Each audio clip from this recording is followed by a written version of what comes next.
doing? Good morning. How are you? Thanks for coming in. Thank you for being here for me. How are you doing? How was your holiday?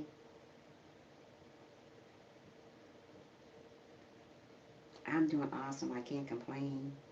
I can't complain. If I complain, it's not going to do me no good. Yeah. If I complain, it ain't going to do me no good. Yep. We're going to talk about being in a marriage. But we got to wait till some more people get in here. Because my people are always slow coming in the live stream. Always so slow. Yep, yep, yep. Always so slow. Coming in the live stream. Yeah. They'll be here 2030, that is. 2030, that is. Yeah.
This is so blurry.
delicious. How are you, delusion? How are you doing this morning? How are you doing this morning? How was your Christmas? How was your Christmas? How was your Christmas? How was your Christmas? Delusion. I'm about to start working less than 30 minutes, but I start my day with a positive. Aw, thank you, sweetie, for coming in. We're going to talk about marriage, being in a marriage today. Being in a marriage today. Yeah, you about to work out? You're about to work out. I'm about to work out too in about 5 minutes. There you go. You can't hear me? Oh my goodness. Let me get closer there. Let me get closer.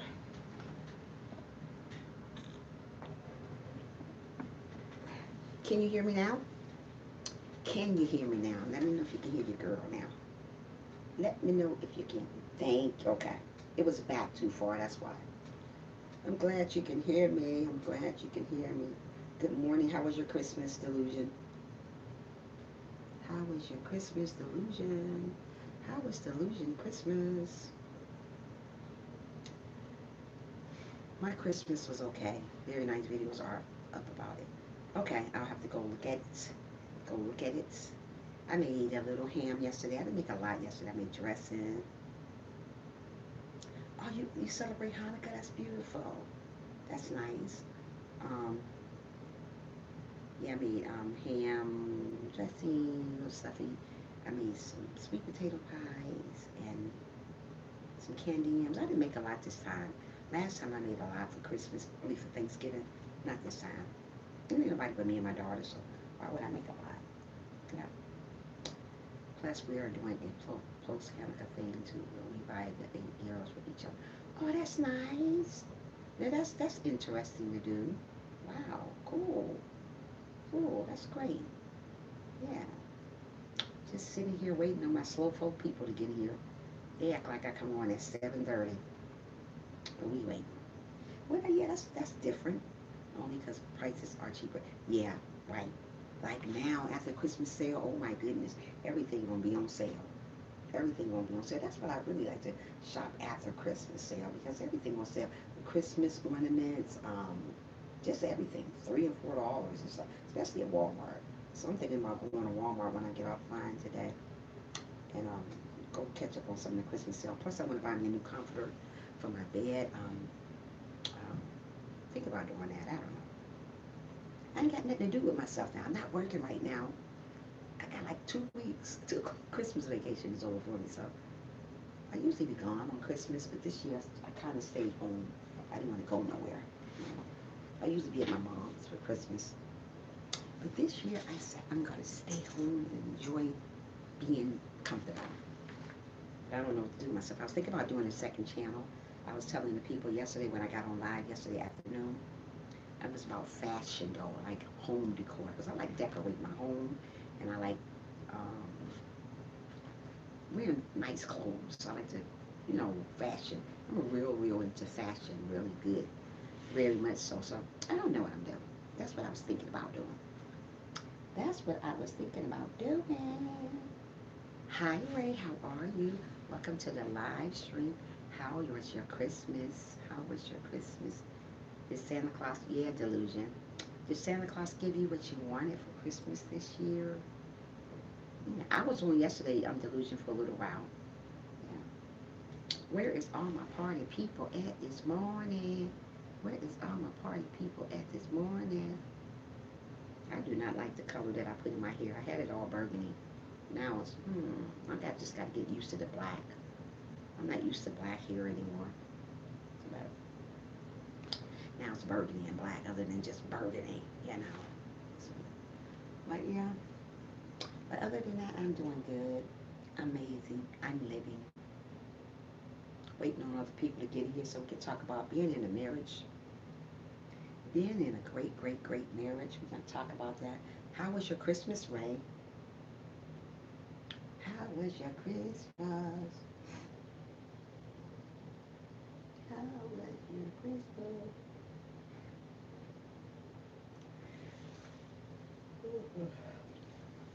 try being in a marriage with a man who has autism. Oh, I know. Oh, wow.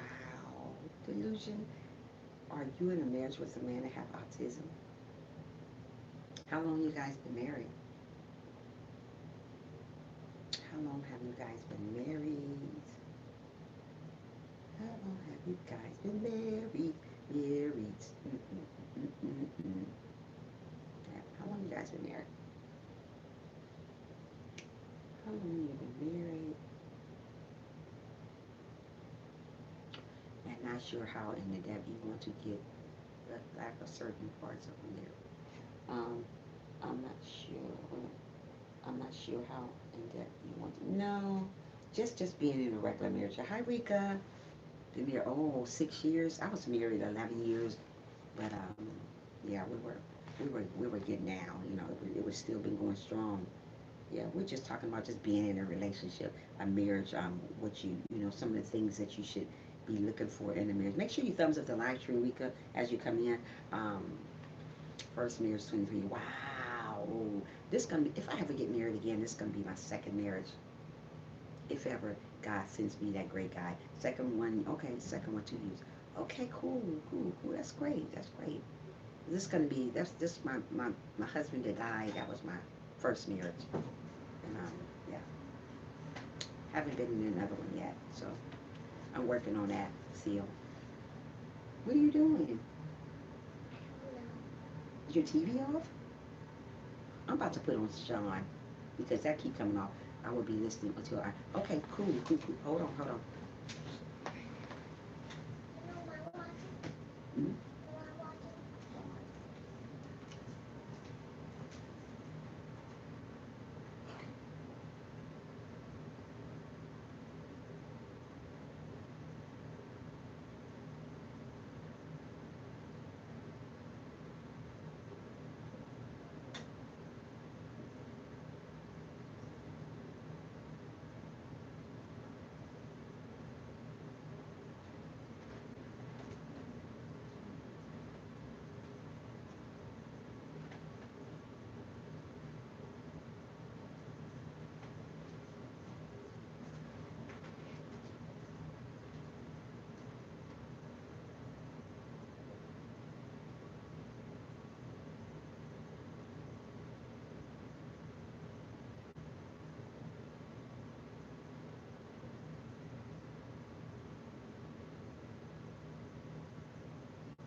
Okay.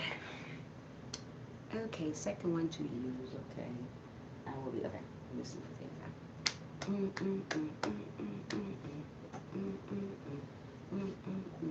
Where is all my party people at? Where is all my party people at? Not Stan just came to say happy holidays. Happy holidays. Have a great day. Come back again and visit me. I don't know where all my people at this morning, but happy holidays right to you and many more, honey. Thank you. Thank you.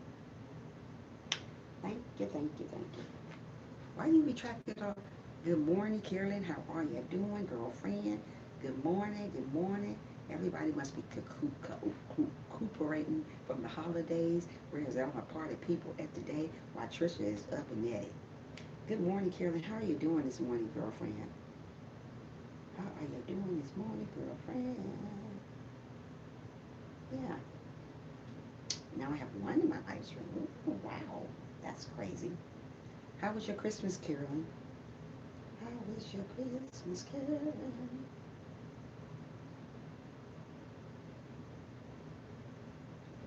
Very well, thank you. And yours? It was okay. It was okay. I'm glad it's over. I'm glad Christmas is over because it was just miserable, kind of stressful thinking about family and all that good stuff. So it was okay. Mm. It wasn't the best, but I was living, so I had to make that the best. Yeah. So, but other than that, we're gonna talk about being in a marriage as soon as a couple more people get in the live stream. We can start talking. Yeah, but yeah, it was okay. It could have been better, but hey, it was okay. I'm living.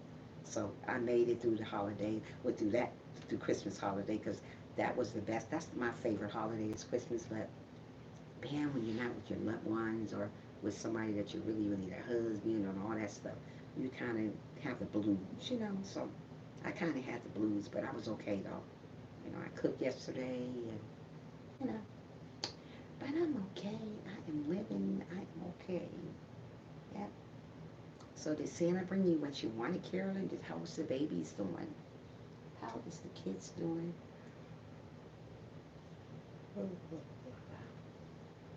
Come on, party people. Where are you at? Where are you at?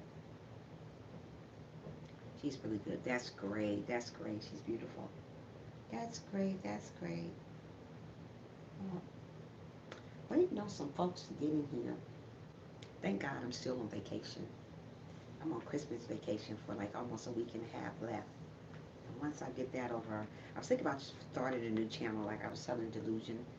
Um, it's just going to be on fashion and home decor, like decorating, because I love decorating stuff. So probably going to be on something like that. I'm not sure yet when I'm going to do it or how I'm going to get started and doing it because I'm still working on my own channel right now. And then I got to start all over trying to get that one monetized, start all over and trying to get watch time hours on that. It's just like, oh, it's too much sometimes, you know. So I don't know. I don't know what I'm doing yet. Yeah, or I was going to change this channel to decorating and motivating. I'm not sure, or fashion and motivating. At least, I mean, that's what I'm going to do. I guess I'm not sure what I want to do yet. Yeah. If this thing don't stop buffering, off and on, off and on, off and on.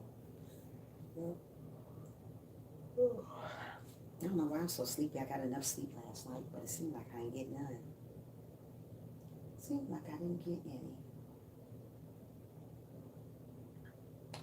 Good morning, Nolens. How are you doing, Nolens?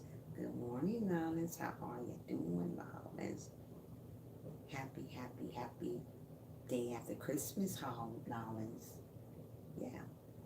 Happy day after Christmas, Nolens. Good morning. Happy holidays to you, also glamorous. How are you doing this morning? We're going to talk about being in a marriage. You're welcome, Nolens. We're going to talk about being in a marriage when a couple more people get in here. Yeah. Yep. Yeah. Yeah. So happy holiday, Auntie Mama. How are you doing? Welcome to the live stream, sweetheart. Today we're going to talk about being in a marriage, being in a committed marriage. How was your holiday, Auntie Mama? Welcome to the live stream. It's good to see you here this morning. Did you get everything that you wanted? Did Santa bring you whatever you wanted? How about you, Nolens? Always, Nolens told me yesterday. Yeah, but yeah. I came on yesterday for a little while. I was going to do it on the second channel, guys, on just fashion but then again, I was thinking about just putting it into this channel. I don't know. I don't want to start all over trying to get monetized and do all that all over. When I'm already monetized, I was trying to go and do it on that channel, but it's going to be too much work. I can fit it in here to what I'm doing here and say, no, but I don't want to change the name of my channel. So I don't know. It depends. I don't know. But today we're going to talk about being in a marriage, but I'm waiting till a couple more people get in so I don't have to start all over. Usually when I start talking, then a couple more people start coming in. Then I have to start all over. So give it 5 more minutes, at least until 7 o'clock, and then we can get started talking. I'm hoping everybody had an amazing Christmas. My Christmas was like so, but I'm still here. I'm still living, so that's the main thing. I'm still surviving, Yeah. Still surviving. I'm gonna get up. I'm gonna get in after I get finished getting off live. I'm gonna go to Walmart and see what type of sales they got going on. Because after Christmas sales, they be having all that good stuff ready for you. Christmas, yeah. But yeah, other than that, I'm doing amazing. I can't complain. Yeah, yeah. Are you off, Nolans, today or what? Are you off today? Glamorous, are you off today? Are you guys off today? I know I am. I got like 2 weeks off. Are you not off? How about you, Nolans and Auntie Mamie? Maddie, are you off today? I got 2 weeks off. What am I gonna do with myself? I'm used to working. I'm used to working. What am I gonna do with myself, y'all? What am I gonna do? Yes, I am headed to Walmart as well. Right, see? That's where all the stuff is at, Walmart. So I'm gonna go there. Oh, now I'm gonna go there and get me some because I want to get me a new comforter and all that stuff. So I know they're on sale right now. So I'm gonna try to get to the stores this morning and hit up the sales. You know the Christmas stuff is on sale, probably 50% off and stuff now. Yeah. So but other than that, yeah, I am. I'm supposed to be going to movies later on today. I met a very nice, awesome guy. I'm supposed to be going to movies today. I don't know yet. We got to see about this one yet. But I met a nice, awesome guy yesterday. It wasn't at a Christmas party. It was like a get together over my friend's place, and we had a nice time. He talked. He say he's a Christian. We'll see. Folks say that to me all the time, just to get to know me, and then once I get to know them, then the whole true color come out. I was like, you know what, But yeah, we don't talk about marriage. We're gonna get started. Well, when I'm talking about being in a marriage, mostly people want a marriage, right? Everybody want to be married. I know I do again. But we're doing it the wrong way because we just think a marriage is about just you two, right? You and the man or you and the woman. That's not true. The marriage is about you, the man, and God. If you can't put God in it, it ain't going to work. If you don't put God in your situation, in your marriage, the marriage will fail. The reason why I say the marriage has failed is that's because you're not putting him in the middle of it. When you into a marriage, God want to be in the middle of it. The reason why God want to be in the middle of it because he wants us to work. God didn't make us to divorce people. That's why so many divorces are coming about because we're not putting God in the middle of it. And when you put God in the middle of anything you do, marriage, relationship, it always usually work out. But when you don't put him in it, things always fall apart. Somebody got to go to counseling. Somebody got to do this. You know what? I thank God for a healthy relationship, marriage that I did have because I put God in the middle of it. If I didn't, it would fall. That's what I'm trying to say, guys. When we in a marriage, it is not 20-50. Mostly people think when they're in a marriage, it's 20-50. This is mine, that's not yours. When you're in a marriage, it's supposed to be 50-50. You're supposed to go half in everything. I mean, whatever it is, go half in it. And even in that, you will have an awesome, blessed day at work. Oh, yeah. So what I'm trying to say is, guys, in Ephesians chapter 5 through 28 through 33, it says husbands and wives are to love and respect one another. That's what's wrong with the world. We get in the marriage and we don't respect one another. We get comfortable in the relationship and stop respecting people, stop communication. Because when you're in a marriage, it should be communication. If you don't have communication, it's not going to work. It's going to fail. First thing first, you have to have communication. You have to respect one another. You can't say everything is yours anymore. Good morning, Tricia. Just waiting for. Okay, thank you so much, sweetheart. Thank you, not Knowledge, Mama Joan. Yeah, communication is the key. If you don't have communication, the marriage is not going to work. You got to be able to talk about stuff. You got to be able to go respect one another. If you don't have respect, you don't have anything. And another thing, don't get so comfortable in a marriage that you let yourself go. Most of the time, will be finished in 3 minutes. Okay. Most of the time, men are looking for somebody that's going to remain humble. Men are looking for somebody that's going to remain submissive. Some men is looking for somebody that's going to remain gentle and kind. Don't get in a relationship and change. You guys change. You don't want to cook no more. He don't want to go to work no more. So it's a big old blast. So we end up going to divorce court because we're not happy anymore. This person is not doing the things that he did to get her. What I'm trying to say, when you in a marriage, man or woman, whatever you did to get her or him, continue on doing it. If you brought them flowers just because, start bringing them flowers still. If you brought them roses just because, candy just because, keep doing it. Don't stop. You know what I mean? No, don't stop doing the stuff that you did to get them. What we do wrong, we stop when we get in the marriage. We get comfortable. We don't take care of ourselves anymore. You let the hair go. The man let his belly get all big and fat because we're comfortable. We don't think that person is going to leave us because we're in a marriage. Once you in a marriage, you got to look your best. You got to continue on looking your best because you don't want them looking at nobody else going further. You don't want her looking at nobody else going further because you're not taking care of yourself no more because you're comfortable. You do all the disrespectful things in front of her. She do all the disrespectful things in front of you, and the marriage start failing. You start praying. You don't pray anymore because you're in a marriage because now you're comfortable. So you stop praying in the relationship. You start doing things. You start not supporting each other. When you're in a marriage, you have to support one another. You have to have his back like he got yours. It's not going to work if it's just 20-50. It's not going to work. It got to be 50-50. It have to be 50-50. You got to carry part. He got to carry part. If you're not working, make sure that house is clean while he's working. If he's working, if he's not working or he's not able to work, make sure you're doing something to provide. It don't have to be you both working. Maybe he's working and you're at home cleaning and cooking and making sure the house clean. So whatever you do in a marriage, put God in the middle of it. If you don't put God in the middle of your marriage, it will fail. It will fall apart. God say, I want to be in the middle of this. I want to be in the middle of this. So if you're not putting in it, you know it's going to fail. Communication. We have to continue on communicating. Let that person know what's going on in your day. How was your day? Now, if you keep your mouth closed and don't let them know, they're wondering what's going on, or she wondering what's going on. So communicate all the time in a marriage. Keep it open. Keep it good. Whatever you do, go to movies, do dinner dates and stuff like that. Usually when people in marriage, they don't do dinner dates, they stop doing all that stuff. Stop doing it. You don't talk anymore. The communication is gone. If you don't have communication, you might as well say that marriage is over because you're not talking to one another. So then you let the devil intervene. What I mean by letting the devil intervene, you let other people come and talk to you about your marriage. Oh, why y'all guys not doing that? You need to get out of that. Then sooner or later, you're getting out your marriage because you're listening to what she say or listening to what he said because the communication have gone. You don't talk anymore. You go to bed. He turn another way. You turn another way. So the heck, the marriage is failing. Only way a marriage is going to stay right, you have to pray together. Good morning, John. Good morning, Mama. Good morning, Mama. How are you doing? Happy holidays to you also. So what I'm trying to say, only way a marriage is going to work right, you have to pray together. You have to continue praying. Don't stop praying because you done got comfortable and you got her. God said, I want your attention all the time. I want to keep your marriage together. So I want to mend it together. So what I want you guys to do, continue on praying.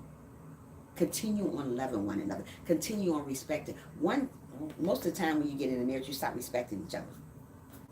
It goes down here. You don't want to respect nobody. You don't want to do nothing. You just doing your own thing because you don't believe in yourself no more. Most of the time when you get in the mirror, your self-esteem goes. You stop taking care of yourself. You stop taking care of your hair. You stop taking care of you. You stop cleaning. You just stop doing a lot of things because you're comfortable. Never, ever, ever, ever, ever get comfortable in a marriage that you don't take care of yourself because you got somebody. Right? Or take each other for granted. Absolutely. People take each other for granted. You don't think that person going to leave you because you're there.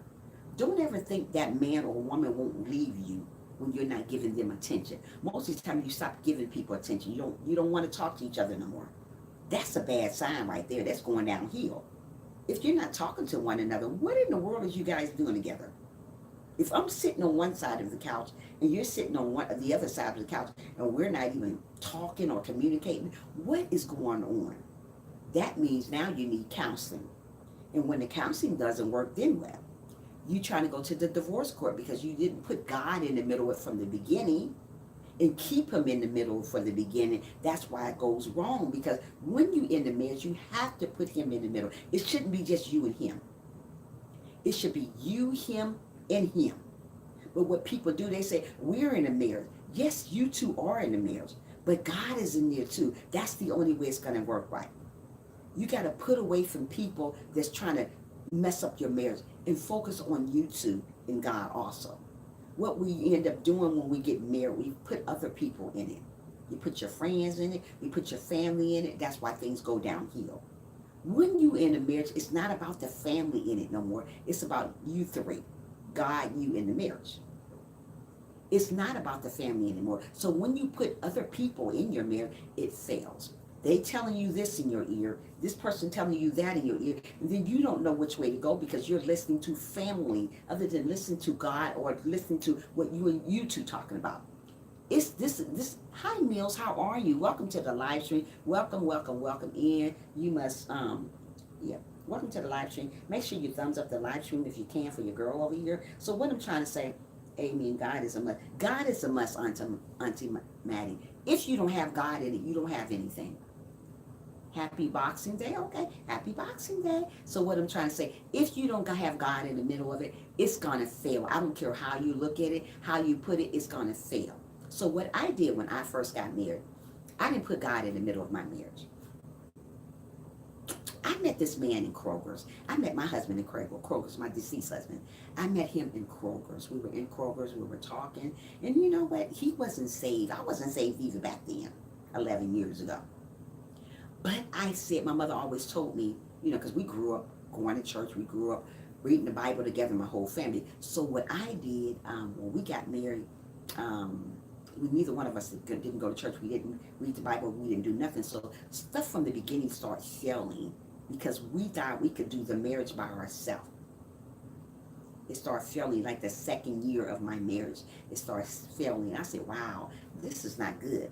And my mother said, did you pray? Did you pray? Do you guys pray together? And I said, no. She said, do you open up the Bible? I said, no. She said, you need to start opening up the Bible, you two together, and start praying together. So after a while, after that second year, checking out Joan. Okay. After the second year, I start praying. And we start opening the Bible up together because he was the type that wanted to play the game all the time.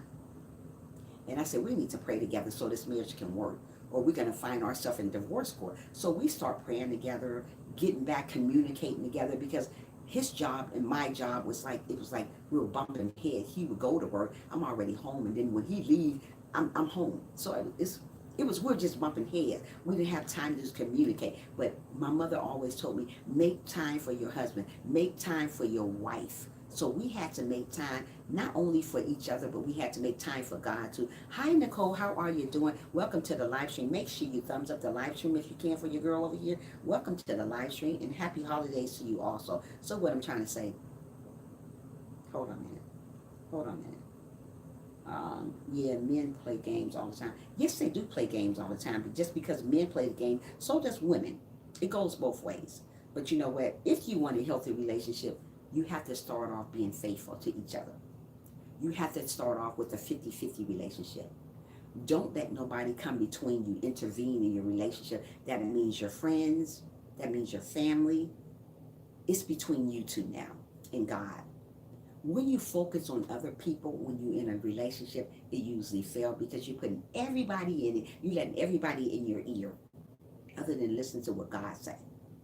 When you listen to what God say, things become a little smoother for you.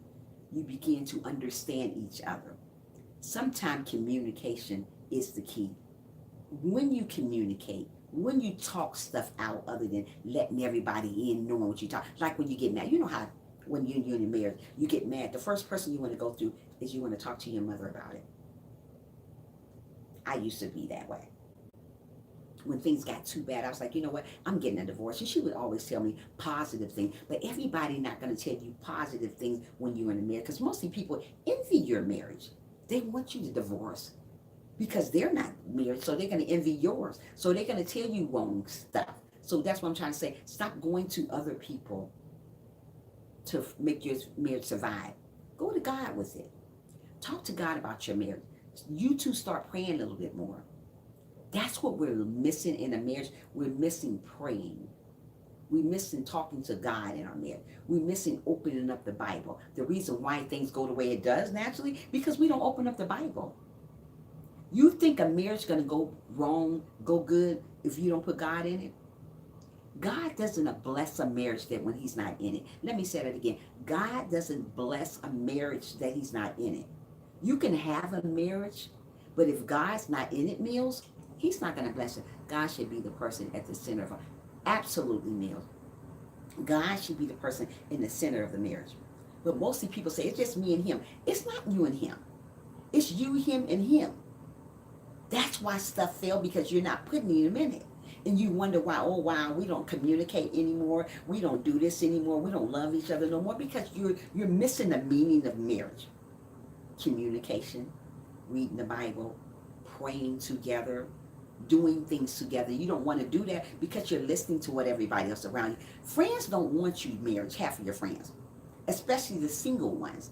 If they see you're doing great in your marriage, they're going to do something to break it up. If you got a friend that's not that envy you. Now, there's great friends out there who say, go for your marriage. Go get it, girl.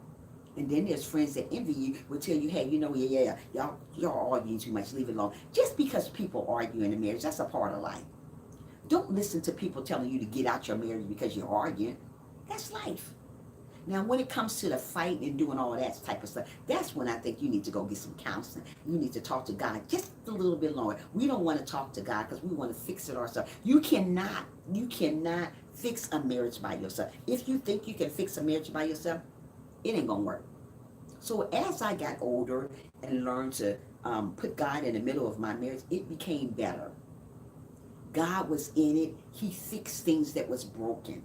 Only way God is going to fix things that's broken, you got to put him in it. He ain't going to intervene on it. So God is not going to intervene in your marriage if you don't want him in it. If you say, I don't want you in my marriage, I don't need you, God, well, he's going to step aside and let you fall down on your feet because that's what you're going to do. You know what I mean, Mama? You're going to fall down because you said, I don't need you in my marriage. Stop telling God that. Let me tell you something, sisters and brothers. As long as you live, as long as you hear, as long as you're married to somebody, you're going to meet God in that. Don't put God on the backside. Don't do that. If you want something to work, put him in it.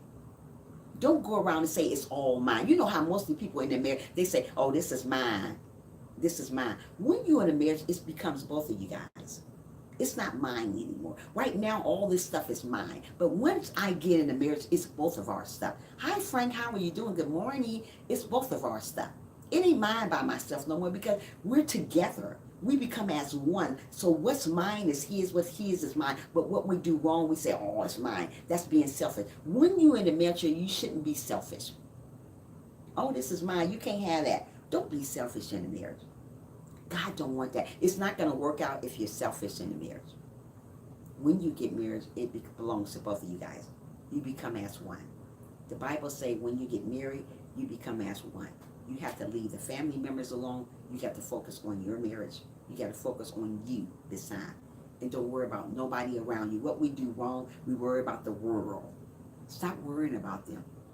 God said it's you two and me. You two and him. If you focus on the world when you marry, it's not going to last long. What I'm trying to say, guys, get in a marriage and focus on him and God. I have a stepfather who is like that to his wife. See, you can't do that, Frank, because if they're doing that, it's not going to work. Just because you have a problem, don't keep running and telling your family that, because when you tell your family stuff, they're going to feel some type of way about your wife or your husband. That's what I used to do. The first argument I used to have when I first got with my husband, I used to run back and tell my family about it. And I made my brothers and feel some type of way. Made them not like that person because I'm telling them negative things about him because we got in an argument. People are going to argue. That doesn't mean wow. And he's a pastor? Wow, Frank. Wow. People are going to argue. You got to understand that. But don't go telling people telling your family so they can feel some type of way about them. I used to do that. I'm telling you what I did. The next marriage I get in, I'm going to make sure God is first in it. That's the only way it's going to work. That's the only way it's going to survive. You cannot survive in this world without God. If you think you can, you're thinking wrong. Anything you do in this world, marriage, relationship, friendship, family, you got to put them in the middle of it because it's not going to last. It's going to tear apart. It's going to break apart. It might work for a couple of days or a month or two. You're going to think you've been doing something good, but sooner or later, it's going to break right off again. You're going to wonder why, because you didn't put God in the middle of it. TV is very true, and your family is quick to judge. Right. Family will quick to judge you, especially when you put somebody else in it. When you tell your family about your relationship, negative stuff about it, they're going to judge you they're going to judge him for what you said or judge her for what you said about them. That's what I'm trying to say. Leave family out of it when you get in the marriage. Be positive with your family about your husband, your wife. Let them know, hey, we got problems, but we're working it through. We're okay. We love each other. Because if you got God in it, God gonna work it through anyway. God didn't say our marriage is gonna be like peaches and cream. No. There's no marriage. No, there's no perfect marriage. There's no marriage that's like peaches and cream. As long as your good days outweigh your bad days, you're fine. As long as your good days outweigh your bad days in a marriage or in a relationship, you're on the right track. We're going to have bad days in a relationship. God didn't say everything's going to be great because it's not. But you should be able to work those things out in a marriage. You shouldn't be able to go to bed mad. Never, ever in a marriage go to bed mad at each other. You don't know if that's your last thing, saying hi to him or loving him. If you go to bed mad at somebody, how do you know if you're going to wake up the next morning? So when you're in a marriage and you have argued all day about something, always be the person to forgive him, forgive her.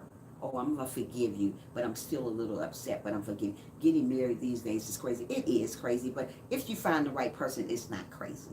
Like I said, there's somebody out there for everybody with a marriage. What I'm trying to say, when you go to bed and you're mad at that person, you don't know if you're going to get up the next morning. So why are you acting crazy with that person and you don't know if you're going to get up this morning? Don't do that. Before you go to bed when you're in a marriage, in a relationship, I always say, if I did anything wrong to you, I am sorry. I meant this is true. And my grandfather told me those exact words. Right, Auntie Maddie, Mama, don't ever go to bed with somebody mad, because when you do, you don't know if you're going to wake up. How I know my husband gonna wake up? How you know your wife gonna wake up? You went to bed arguing and fussing with them. You guys went on both sides. You didn't apologize to each other before you went to bed. That's what I started doing. And at the end, when me and my husband had disagreements, I apologized. I said, you know what? I'm a little upset, but you know what? I still love you. And I'm gonna apologize to you so my heart can sleep better. I can get peace while I'm sleeping. And he did the same thing. And there you go. Start all over again. Work it out. Don't put family all in your stuff. Do not put friends all in your stuff. Because when you put friends in your stuff, oh my goodness. Oh my goodness. They want marriages to mess up. Let me see what Frank said. Hold on, Frank. Frank said, but people these days it's real sad. Yeah, they are. But like I said, we want to be better. We don't want to get into a marriage being selfish, though. Mostly people get in selfish. They say this is mine. When you're in a marriage, it's not yours anymore. It's theirs too. That money is theirs too. Oh, this is my money. Oh no, I ain't giving you nothing. You guys come as one. So what's his is his. What's yours is yours. What's his is yours. What's yours is his. That's how we got to think. We can't think, well, everything is mine now. No, it's not. It's not like that no more. When you agree to marry that person, you guys become as one. It's not separate things anymore. It's ours. This is our house. It's not just his house. It's not just her house. It's our house. But people do it wrong. They say, well, this is my house. Get out. No, he ain't got to go nowhere. Or this is my house. Get out. No, she ain't got to go nowhere, because when you got married, you became as one. If you don't get along, start praying about it. So if you're in a marriage, do it the right way. Don't bring family members in it. Don't bring friends in. Hi, come to speak. Thank you, sexy. Welcome to the live stream, love. How are you doing this morning? Welcome. Happy holidays to you, sweetie. So what I'm trying to say, read Ephesians chapter 5 through 28 through 33. It tells you about husbands and wives, what you should do.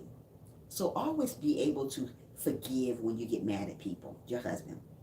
Always remember to forget it too. Don't just forgive your significant other, forget it too. Yes, it is hard to forget stuff that your husband or your wife do. But if you're in a relationship and if you put God in it, He's going to make you forget that stuff and start all over again. If you don't have to get divorced, don't get divorced. That's the last thing God wants you to do, is get a divorce from somebody that you can't communicate with. If you think it needs to be counseling, if you think you need other things in it, put them in there. Put them in there. Hold on. Let me see what Auntie Mana said. Auntie Mana said, I wish my family members was on YouTube to hear this. What was that? What was that? Ephesians chapter 5 through 28 through 30 through 33. you can find about husband and wives are to love one another and respect one another. And yeah, they need to hear this because let me tell you something. Mostly people, marriages go down the drain because they don't have nobody to talk to. The communication go. The reason why the communication go because you're not communicating with people. You're not respecting one another. You start disrespecting one another. So you know a marriage is not going to work if you're disrespecting each other. You're talking mean about each other. You're downing each other. How is that a marriage? If you want a great marriage, you have to put him in it. No marriage in the world, I mean, no marriage is not going to work if God is not in the middle of it. If God can't bless that marriage, it's not going to work. If God can't bless your marriage, it's not going to work. So when you get married, when I get married again, I'm going to make sure I put God in the center of my stuff. When things start going wrong, God is going to mend it back together because you put him in the center of it from the beginning. You don't wait to the end. So, well, you know, God, I need you now. Put him in there when you first get married. Say, hey, you know what? This is a marriage. I'm going to put God in the middle of this marriage so it can work. God will mend stuff back together when he sees stuff falling apart. Because God didn't make divorces. He didn't make people to fall apart. People fall apart because they don't put God in the middle of it. Things will last forever. God made marriages forever. If one died, to the death do us part, that's how marriage is supposed to be. It's not like that anymore because we're living for what other people say about our husband, living for what other people say about our wives. Don't do that. Hold on a minute. Somebody said something. Getting married these days is scary because you don't know who you are marrying. Either they're normal or they'll change their attitude. But Frank, you have to take a chance either way it goes. You have to take a chance. But when you put God in the middle of it, it'll be okay. What's the problem is with marriages now? You don't communicate anymore. You get comfortable with that person. You stop communicating. You stop talking. You think the grass is greener on the other side, mostly marriages. Oh, that marriages look good. I don't know if I should have got married. Don't ever think the grass is greener on the other side when you got somebody. If God sent you that great person, why are you looking outside of your marriage? What are you looking for? Just because something look good on the outside to you doesn't mean it's always good. They have problems. Just every marriage have a problem. So don't think just because you having a problem, you go outside of your marriage and talk to somebody else. That ain't going to be good too because God is not going to bless that because you went out, so you committed adultery. So you're doing wrong there.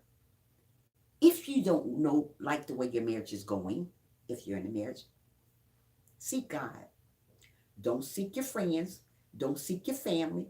Don't seek nobody but seek God. Let God lead you. Let God guide you to the next episode.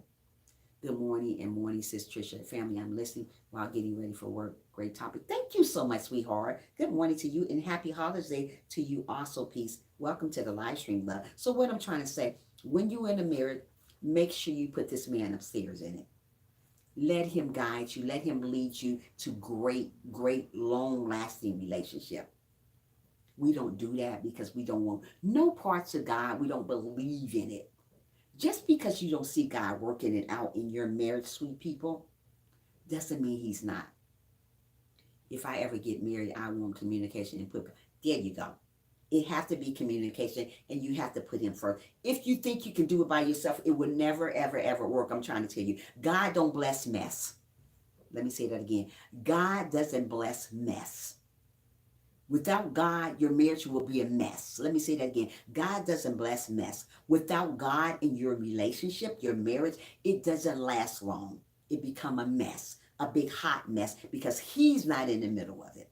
He's not going to bless it. You think you can do stuff by yourself. You cannot do stuff by yourself. You're going to need him to the end of time. That's why a lot of people been in marriage in 30, 40 years. You know why?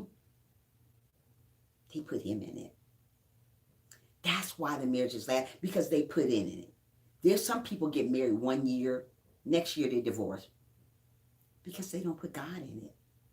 You can't fix stuff by yourself.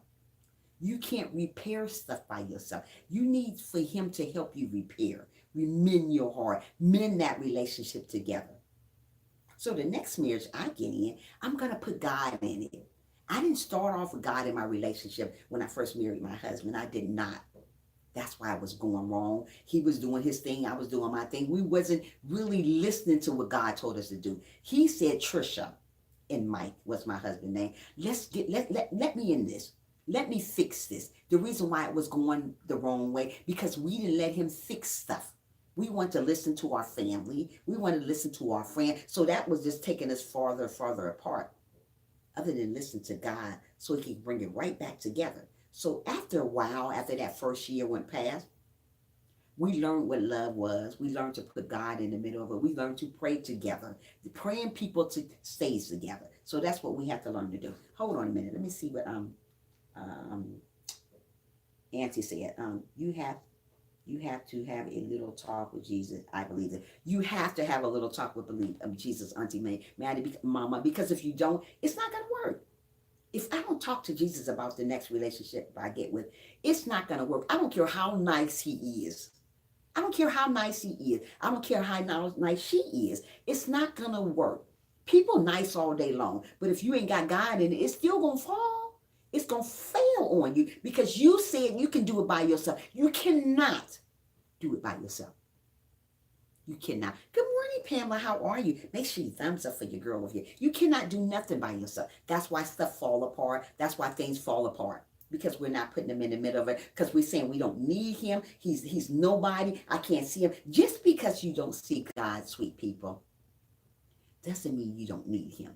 Just because you don't hear from him, sweet people, doesn't mean you don't need him. Just because he haven't gave you a word about your marriage doesn't mean he's not working it out.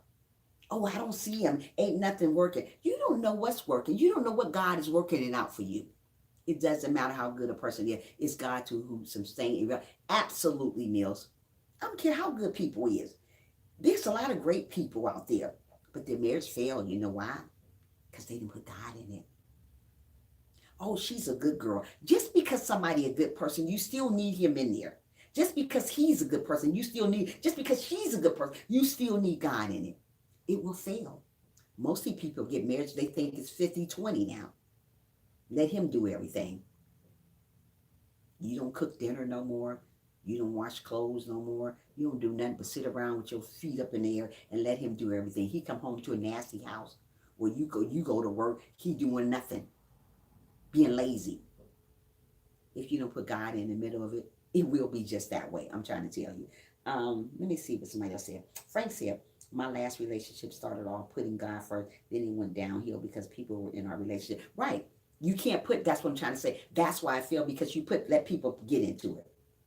Don't let people get into it.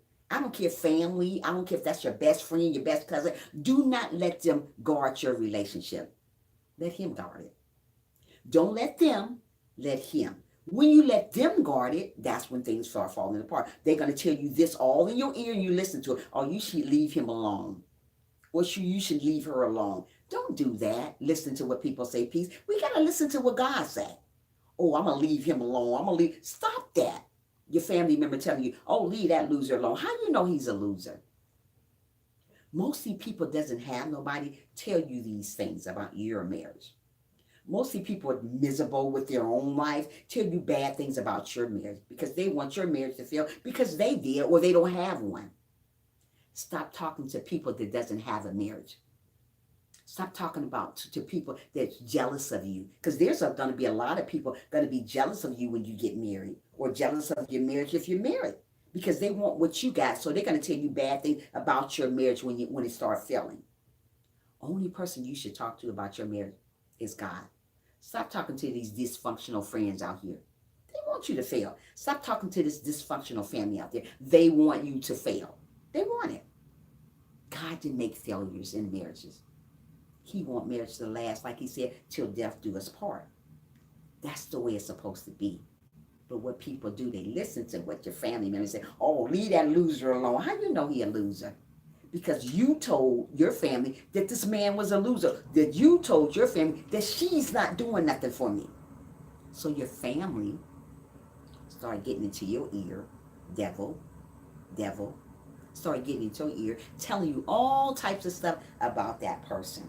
And you say, well, I'm not divorcing them. So what you end up doing, you divorce that person because you're listening to what your family members say. Let me tell you something. Your family going to make you have nobody.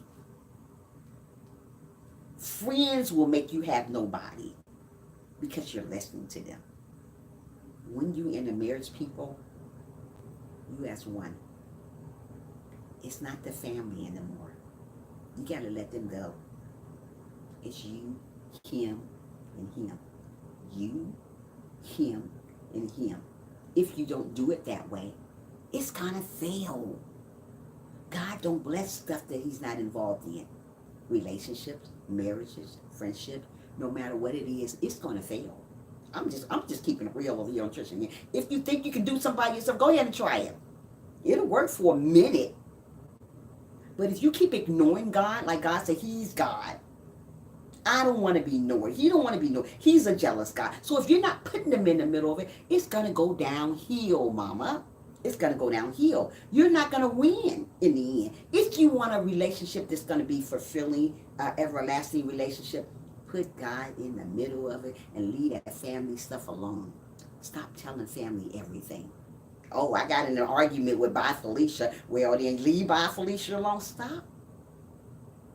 Sometimes we have to tell our family, Bye Felicia, it's about me, him, and God right now. It's okay to be around your family, because I love my family. No husband, nobody gonna stop me from being around my family, but stop telling them everything.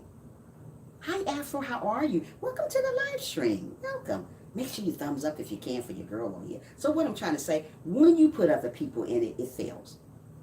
If you want to really, there you go, Bye Felicia. Tell them Bye Felicia, peace. If you want a relationship that's going to last forever, tell God, I want this relationship and I want it to last, and I want you to pray with us. Start opening up the Bible and pray with your husband. Pray with your wife. Let God know that he's in the center of this.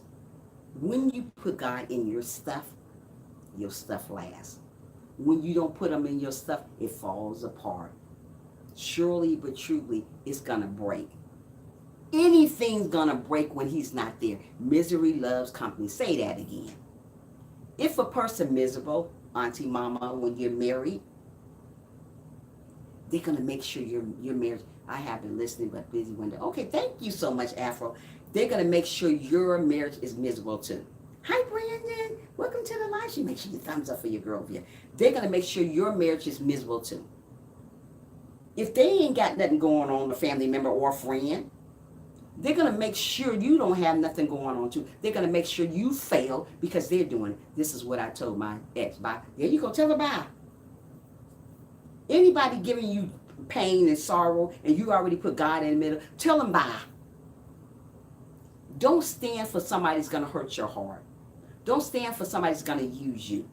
If you put God in the marriage, from the beginning, not the end. Don't wait till the end to put him in there. Well, God, I need you now. You need him because you're having problems now. Because you done told your family all this mess. Oh, thank you so much, sweetheart. You done told your family all this mess about your husband or your wife.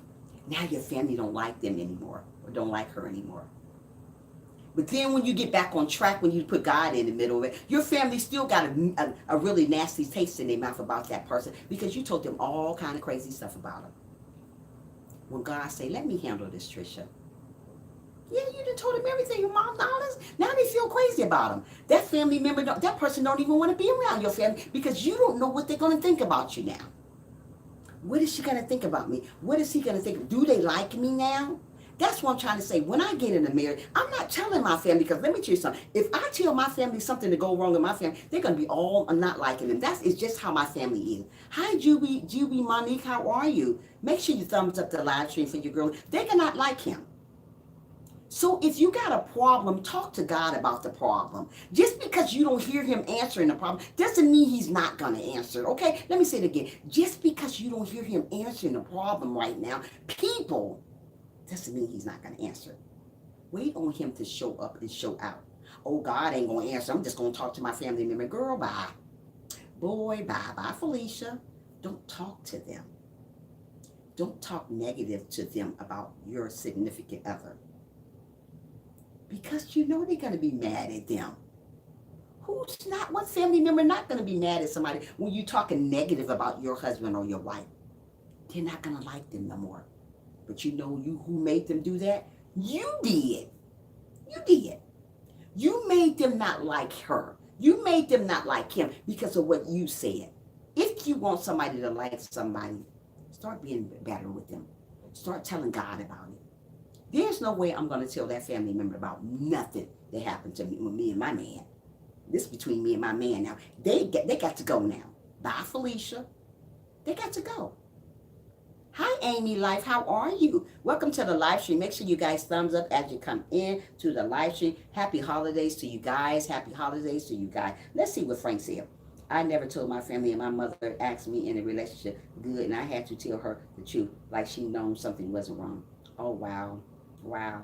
I'm not going to say nothing. I'm just going to let God take care of it, because it seems like when I tell my family now, when I tell my family about anybody that I'm dating, they all want to be in the midst of it, especially my sister, my brothers. What type of man he is. Now, if I say anything wrong about that person, they're not going to like him. I don't want to start a marriage like that. I'm just going to pray about it to God. If I see it going the wrong way, I'm going to continue on praying. Communication is the key. What we do wrong, we don't communicate. Nobody communicates anymore in a marriage. I got you. Nobody can communicate in a marriage. What the problem is, you put everybody in and you stop communicating, you start getting comfortable. Never, ever, ever, ever get comfortable in a marriage. Don't start letting yourself go. Mostly people, when they get in a marriage, they let themselves go. They let themselves go down here. They don't take care of themselves anymore. They don't cook no more. They don't do none of that. Frank, moms always know when their children aren't. Absolutely. So what I'm trying to say, they let themselves go. They don't want to pray anymore. They don't want to do nothing anymore, because God had brought them a great person, that great female or that great male. So you don't want to pray no more. You let things go. You let your body go. You go everything about you, you let go. You stop doing your hair. You stop looking like whatever you did to when you met that man or that female. Continue on doing it. If you brought flowers, keep bringing them. If you brought candy, keep bringing them. If you went out dinner from the beginning, keep doing it. Don't stop going out to dinner. Keep doing it. I don't care if you're 90 years old. Get that cane and keep on going. I don't care if you're 80 years old. Keep doing it. Don't stop doing it. If you're not sick and you're able to walk and talk, do what you did from the beginning to do it. Do dinner dates, do stuff. What we do wrong when we get married, marriages don't have to be boring. You know what I mean? People think a marriage have to be boring. Marriage is not supposed to be boring. Whatever you did to get that person, whatever it was, just because mean like I'm giving her flowers just because. I'm giving her this beautiful card just because. I'm going to buy her an outfit just because. That's just because. Keep doing it. Don't stop because you got comfortable. Oh, she ain't going nowhere. Stop saying nobody not going nowhere, because that's not true. When you're not communicating with people, women will leave you in a heartbeat. I know I will. If I don't have nobody communicate with me like they used to, and I see things have changed, and I already done put God in the middle of it, and you still doing this crazy stuff, I'm about to go. I'm about to be outie 5,000 years. I ain't got time for it. So what I'm trying to say, if you're not doing what you did to get me from the beginning, I'm going to go. If I'm not doing what I did to get you from the beginning, I'm going to go. Same way it took to get her, the same way is it. Absolutely, Jubilee. That's what we got to do. We don't do that because we get comfortable in a marriage and we forget about the little things that we got to get her. Never forget about little things that you got to get her or him. Keep doing it. Keep believing in yourself. Keep smiling and say, you know what? I'm going to make this marriage work. I'm going to make this marriage work like my mama did. My mother was married for like 40 some years until my father died. I'm trying to tell you, that was a great marriage. I want a marriage like that. I would still be married today if my husband never died. Because I was doing it the way God wanted me to do it. And the next marriage I get, if God's willing, it's going to be the same way. If I can't put God in the middle of it, it's not going to work. If you don't put God in the middle of your stuff, you know what I mean, Mama? It's not going to work. So I want to be like my mother. Be married for a long time, to death do us part. Don't get married just to get divorced because things ain't working all right. Put them in the middle of it. Don't wait until you get married. Start it now. Say, hey, you know what? When we get married, we're going to continue on praying like we do now. We're going to continue on letting God in the middle of it. Let God take care of our stuff. So when situations go wrong, which they will, You got God in the middle of it. So he's going to mend it back together. He's going to make things work because you didn't let it go wrong. You didn't let things go bad and sour on your relationship. You put God in the middle of it, so he mended right back together the way it was when you first met. Marriage is never supposed to get old and sour. You make it that way. You got to still get up and do things. You got to still keep yourself beautiful. You got to still keep yourself handsome. You got to still do those things that you didn't do. Do them. Don't say, I don't want to do it. Just do it. Whatever God wants you to do, start doing it. Prepare yourself for greatness. Do things that you never done before. Go out of the ordinary and do things. Jump out the box and just do something like go rock climbing. Just do stuff to make your marriage interesting. What we do wrong, we make our marriage boring. We don't talk. He goes to work. You at home, turn looking another way, flicking the TV. You're not paying him no attention. He's not paying you no attention. He's not telling you that you look beautiful anymore, so you feel ugly. That's why communication. If you get communication and let him know what he's lacking in your relationship, maybe y'all can fix it. If I got to a husband and he's not complimenting me anymore, I'm going to put him aside and say, you know what, honey? Yes, my grandparents were married over 15 plus years until they... See what I mean? That's what I'm talking about, Auntie Mama. When next time I get into marriage and I see the marriage going the other way and he's not complimenting me anymore, because I like compliments from a husband now. You my husband, you better give me some compliment or I'm about to be by. So I'm going to ask him, I say, why are you not complimenting me no more? What's going on? Let's talk. Now he say, no, I want to talk. Wait a minute. We're going to talk in this marriage now. I'm not going to go into a marriage that we're not communicating. That's so true. I'm going to be on beyond to please my wife, and Lord knows I do 20 years strong. There you go. Keep pleasing her. Keep pleasing him. Don't stop. Don't let other people come along in your marriage and destroy it. That's what usually people do. They let people intervene in their marriage and it get destroyed. Because you listen to what By Felicia said, you listen to what he said, she said, and everything all messed up. Don't let nobody come between you and your marriage. I don't care who it is. Your favorite friend, your favorite so-called friend or whatever. Don't let them come in between your marriage. You know what your marriage is about. You know what you want your marriage about. But when you let other people intervene, that's when things start breaking apart. Especially a friend. Don't ever let a friend in your marriage because she's miserable out there with nobody. She wants you miserable too. She wants you single like her. So once you get single and you divorce your wonderful husband because of little things that he did, because of what your friend said, then what? It's gone downhill. You done messed up a marriage that you and God put together for you.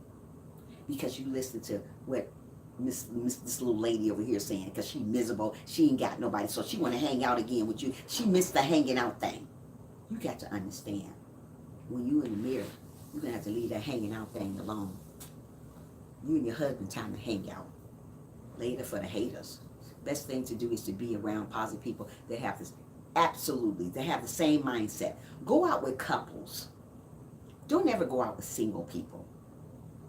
Single people, just like when you're going out by yourself and you leaving your husband alone, like you're going to do in your girl time, make sure they're married. Just like your husband going out and doing, like going out to the pool or whatever with his friend. Make sure that he's going out with a married person that was married, or like a married guy that was married. Don't never go out with a single woman when you're a woman and she going out and doing all things, talking all that stuff. She don't want you married. Be around somebody that's positive. Stay away from negative people. Negative love negative people around them. Get around somebody going to say, hey, you know what, just pray to God about it. Get around somebody going to be positive to you and tell you, hey, you know what, it's okay. It's going to work out. Just hang on in there. Pray to God about that. Read the Bible a little bit more. Everybody's not going to tell you, because mostly miserable people love company. When they're miserable, they want you around too. So get around somebody who's going to really, really uplift you, motivate you, and let you know it's going to be all right. It is going to be all right. Yeah, we all fall short sometimes, but guess what? Get back up. Lift yourself back up. Wipe those tears away and lift yourself back up and start all over again and say, I love my husband. I love my wife. I'm not going to let nobody come between us. Only person should be coming between y'all is this man. If you don't have him in your house, If you don't have him in your heart, do it now before you get married. Don't wait till the time you get married and say, well, you know what? It's been 2 years we've been married and this whole thing falling apart. That's because you didn't put him in it from the beginning. If you want things to work out, if you want things greater, put God in the middle of it. Don't say, I don't want him in it. You got to put him in it because it's going to fall apart. You will be at the divorce court. You will be filing for a divorce. You will be by yourself again because you said, I don't want God in it. Just because you don't see God working it out, sister girl, brother man, doesn't mean he's not working out. Let me say it again. Just because you don't see God working it out in your marriage, doesn't mean he's not working out. If you put him in there from the beginning and things start going a little wacky, doesn't mean God is not going to work it out because you put him in there from the beginning. So guess what? He's working it out. Stay down. Stay still. God say, be still. Be still and let me take control of that. Let me fix that for you. Don't you go try to fix it by yourself. Because if you fix it by yourself, guess what? Hi, good morning, Cynthia. Happy holidays to you. If you fix it by yourself, it's going to break apart. And you're going to wonder why. The reason why, because you didn't put God in it. You said you don't need him. You thought you can do it all by yourself. But God showed you that you cannot do this all by yourself. Sister, you need me. Brother, you need me. No matter what you're going through, you're going to need me to the end of time. So when you get married, always say, God, you are the center of my attention. You are the one that I want you to mend this relationship together. I want you to keep it together. Put those parts back together. Put those broken pieces that have been broken back together. Mend them back together. Only way God is going to mend them back together, you have to open up and you have to let him in. A closed mouth do not get fed. Let me say that again. A closed mouth doesn't get fed. God already know what you want. You have to open up and talk to him. God, I'm opening up. I know this is going wrong in my marriage. I know I need a little boost. I know I need you. I don't need you just now. I need you forevermore. We have to say that. We don't say that because we think we just need God for one day. You don't need God for one day when you get married. You're going to need him all the time. You're taking a big step now. You're married now, so you're taking a big step. So you're going to say, well, I don't need you, God. You got us together. Yeah, God got you together. But if you don't stay with God doing this situation, doing this marriage, it's going to be like, that's why so many marriages, people get married 1 year, the next year it is all messed up. You know why it's all messed up? God wasn't in it. God wasn't in it. And you be like, wow, I only been married 6 months. That's why you see marriages lasting 6 months, because mostly people think the grass is greener on the other side because you see another marriage working better than yours. You don't know that person's story. Just because they look like everything going good doesn't mean they're not going good. Your topic has truly blessed me this morning. I know God is in you because your anointing is in. Oh, thank you so much, Auntie Mama. Yeah. So what I'm trying to say, guys, get up and say a prayer for the people, the fallen marriages. Get up and say a prayer for the fallen marriage. Say a prayer for your marriage. If you're in a marriage, pray for that marriage. Don't go straight to the divorce court yet. Tell God, I need you. I need you forevermore. What we do wrong, we say we don't need God and stuff. Don't do that. It will fail. It will fail. I'm trying to tell you, as long as you live, you're going to need him. You don't need them now, but you need him. You don't need them, but you need him. Whatever you do in life, relationship, family, friends, marriages, you need him. Only way things is going to work out the way God planned it for you, you got to put him in the middle of it. You got to open that Bible up. You got to intervene with him. Mostly people don't intervene with him. Mostly people don't talk to him. That's why things go downhill. Talk to God a little bit more. Get up in the morning and get that big old mirror. What I do every morning, say, God, I need you today. I'm going through some situation today. God, I need you. I don't just need you today. I need you every day. Let God know that. Get that big old mirror and say, talk to it like I do every day. Tell God that you love him. Tell God that the next marriage I get in, I'm going to put you first. Not second, not third, but I'm going to put you first. When you put God first, not second, not third, he works it out for you. Let me say it again. When you put God first, not second, not third, he will work it out for you. Maybe you don't see stuff going on right now. Maybe it's not working the way you want in your favor right now, but guess what? God says it's working out already. You don't always got to see what God doing already. He already know what he doing. So God say, I got this. If God say he got this, he will never leave you nor forsake you, sister, girl, brother, man. He won't leave you, Cynthia.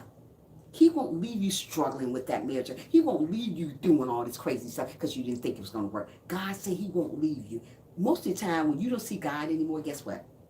He don't leave you. You leave him. Because you said, I don't need you. I can do this all by myself. You can't do nothing by yourself, girl. Bye. Boy, bye. You can't do nothing by yourself. So if you that type of person, got so big-headed, think you don't need God, think you got all the money, got all the car, got all the houses, but you ain't got all the knowledge of him to know that you need him for what you got to do. Because all that money can go, all those houses can go, all that marriage can go downhill because you didn't put him in the middle of it from the beginning. So what I'm trying to say, sister, brothers, and girls, put God in the middle of it. Watch him work it out. Watch him work it out. Don't be so hateful. Don't be so mean. Don't be so selfish. Most marriages go down the line, go fail because you're selfish. Oh, this is mine. This is not his. Oh, it's mine. It's not hers. Stop doing that. You is one now. It is his too. It is hers too. Oh, that's my house. No. You married her, so that's her house too. Oh, that's my money. No. You married her, that's her money too. You marry him, so that's his money too. Don't say, wait. I'm not giving you nothing. Hey, y'all is one. Hey, y'all ain't separated no more. You're together. God say, I'm going to make you guys as one. Put me at the center of your attention and let me work it out. Everything's going to be all right. Doesn't mean you're not going to have bad days, because we all have bad days in a marriage. That's what makes the world go around. You're going to have a bad day. So don't say, well, I ain't going to have no bad. You're still going to have a bad day just because you're saved, just because you're committed, just because you love God. You're still going to have bad days. But mostly, long as your good days outweigh your bad days, you're doing the right thing. You know what I mean? Hi, Nina. Good morning to you. Make sure you thumbs up for your girl, what you did already. So what I'm trying to say, as long as you have your good days outweighing your bad days, you're in the right track. Now, if you're having more bad days than good things, you need Jesus. If you have more bad days than good days, you need Jesus. Something is lacking somewhere. Just because you have a marriage doesn't mean that you're not going to go through trial and tribulation. But don't you go throw in a towel because you're going through a trial and tribulation. Keep on going. Keep on going. Keep on going. God say, don't stop because you're going through something. We're not perfect, sister, girl, brother, man. Let me say it again. We're not perfect. So we're going to go through trials. We're going to go through tribulations. We're going to go through all this stuff that God said we're going to go through. But God said, hang on in there just a little bit longer. What we do, we don't want to hang in there. The first thing come our way, you know what I mean. Good morning, most hated. How are you doing? Make sure thumbs up for your girl over here. What the first thing we do when we get something go wrong in our marriage? I'm getting a divorce. Girl, bye. Boy, bye. Why do you say the divorce thing when first something goes wrong in your marriage? God didn't say your marriage is going to be like ice cream and cake. If our marriage was going to be like ice cream and cake, everybody still be married. We're going to have our good days. We're going to have our bad days. But if you have that word C, that letter C, communication is the key. As long as you talking it out, we're wondering what's going on with him, wondering what's going on with her, things will work out for you. But if you don't have communication, it's going to go this way. And it's going to keep on going this way. Because as long as you're not talking to your significant other, it's going to go opposite. Ain't nothing going to work out right. Everybody going to fall. Everything going to fall apart. And you're going to go right to the divorce court because you didn't put God in it from the beginning. When you're in a marriage, we don't need to be selfish anymore. When you're in a marriage, it's not 20 and 50. It's 50-50 in a marriage. So when you're doing these things wrong, that's why things are failing, because you're doing it the wrong way. It's not all about you anymore. It's about you two, you three, you, God, and them. You, God, and them. So when you think in that way, that is about you, you're not going to get nowhere. Get in a relationship and know that it's about you, God, and that person. When you do that, God will bless it more. God will bless that relationship. God will mend it back together when things fall apart. But don't think just because you're getting, things are going bad, that God is not in it. You already put God in it from the beginning. You already put God. We did. Yeah, I did, most hated. Thank you for asking, sweetie. Yeah, as long as you put God in it for a minute, everything's going to work out all right. Keep on praying every day. Keep on praying every single day. Don't miss a beat in prayer. If you forget to pray in the morning, make sure you do it during the day. If you forget to pray at night, make sure you're doing it while you're going to sleep. Just pray. Don't stop praying, because let me tell you something. We are living in our last days now, going through so much stuff, so much turmoil. So many people are divorcing each other for the wrong reasons, just because of communication. When you should have put God from the beginning in it so the communication could stay together, so God could have mended that back together. We're doing the wrong stuff. We're getting divorced because the person doesn't talk to us. We want to be talked to. We want to be listened to. If you're not doing that, people do get divorced. Thank you so much, Mohede. People are going to get divorced. So what I'm trying to say is, you stay strong. You keep believing in yourself, in God, in your marriage. Don't let your marriage go astray because of what other people say. Let me say that again. Don't let your marriage go astray because of what other people say. People will talk down about you in your marriage because they want you just like them, single, with no one. Don't let people destroy you. Don't let people destroy your spirit. Don't let people destroy your soul. You stay strong, awesome, straight. I do. Thank you so much, sweetie. So don't let people destroy your soul. The next marriage I get is going to be strong, just like the last one, because I put God in the middle of it. I'm not going to let my family tell me what to do about my marriage.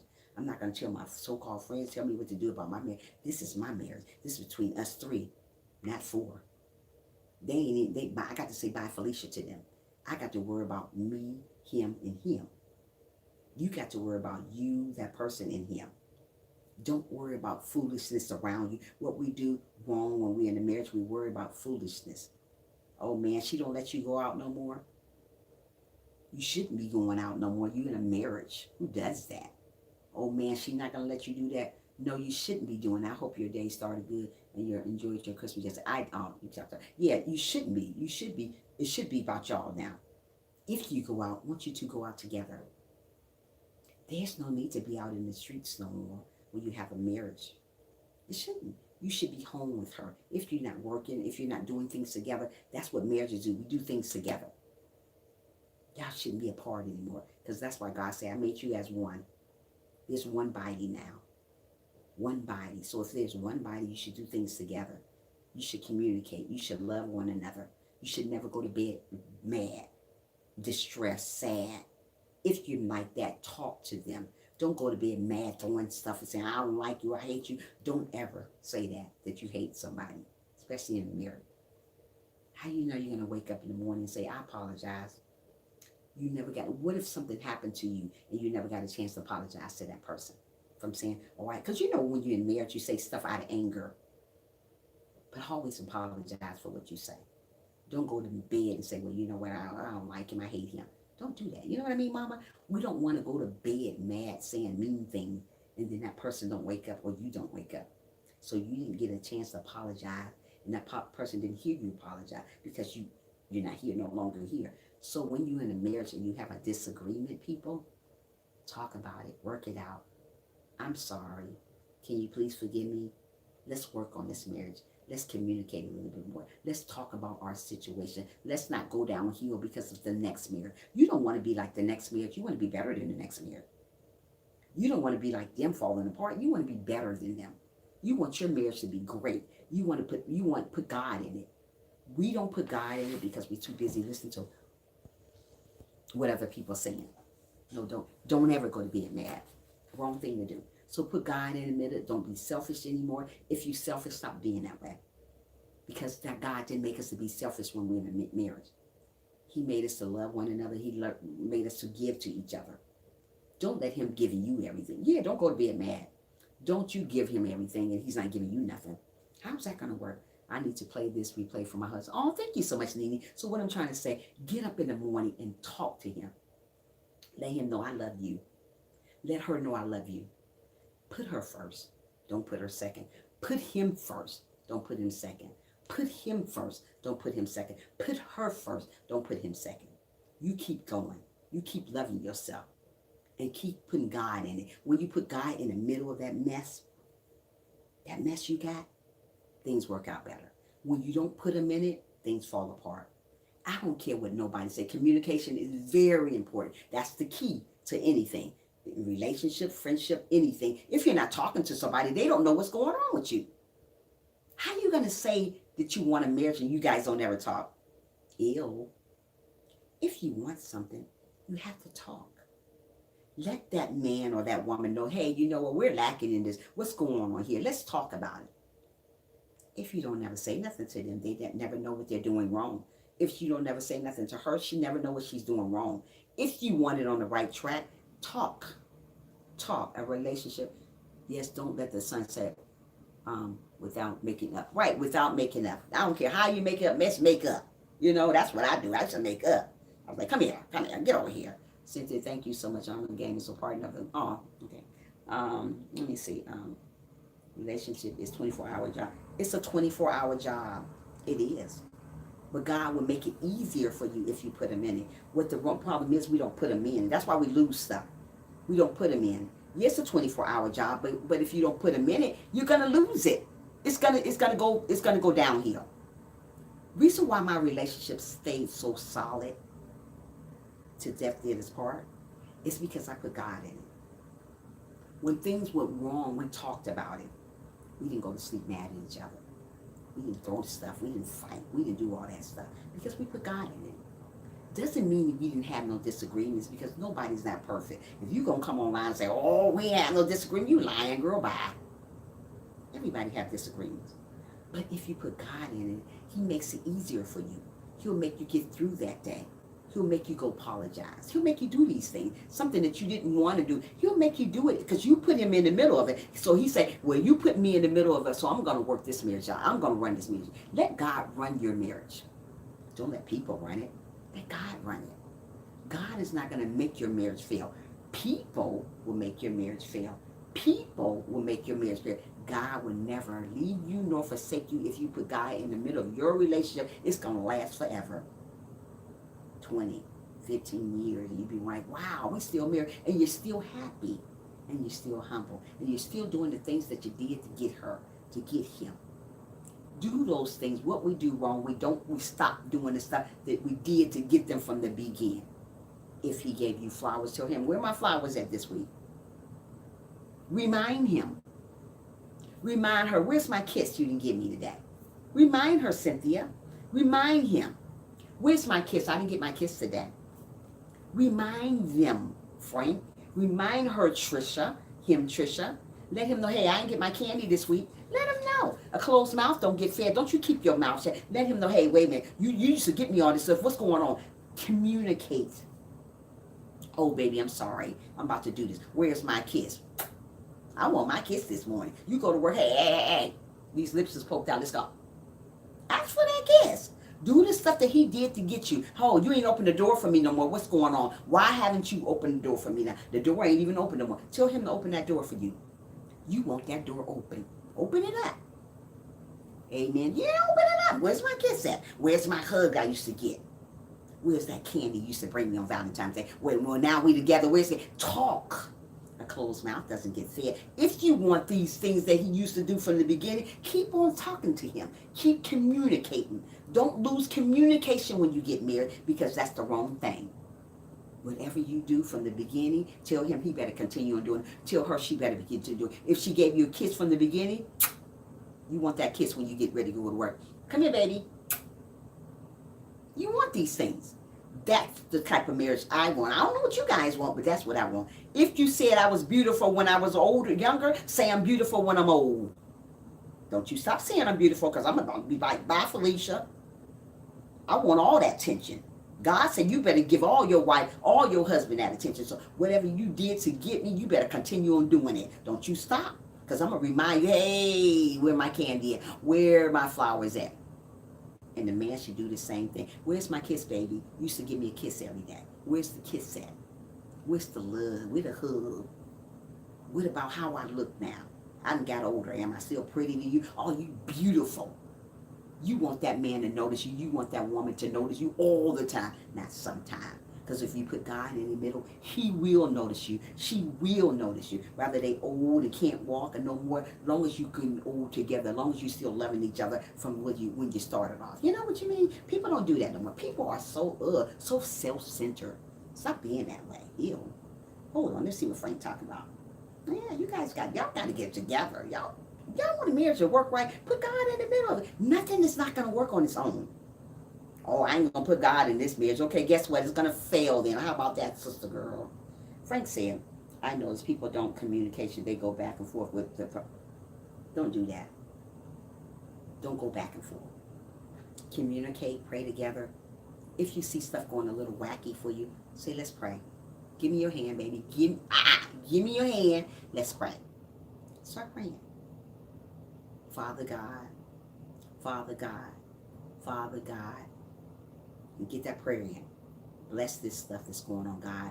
Let us continue communicating. God, you know what's right for me. You know you didn't make no mess. You want us to be together. Continue on blessing me in my marriage. Continue on looking after this marriage, God. Continue on working with us in this marriage. Continue on being the center of my attention.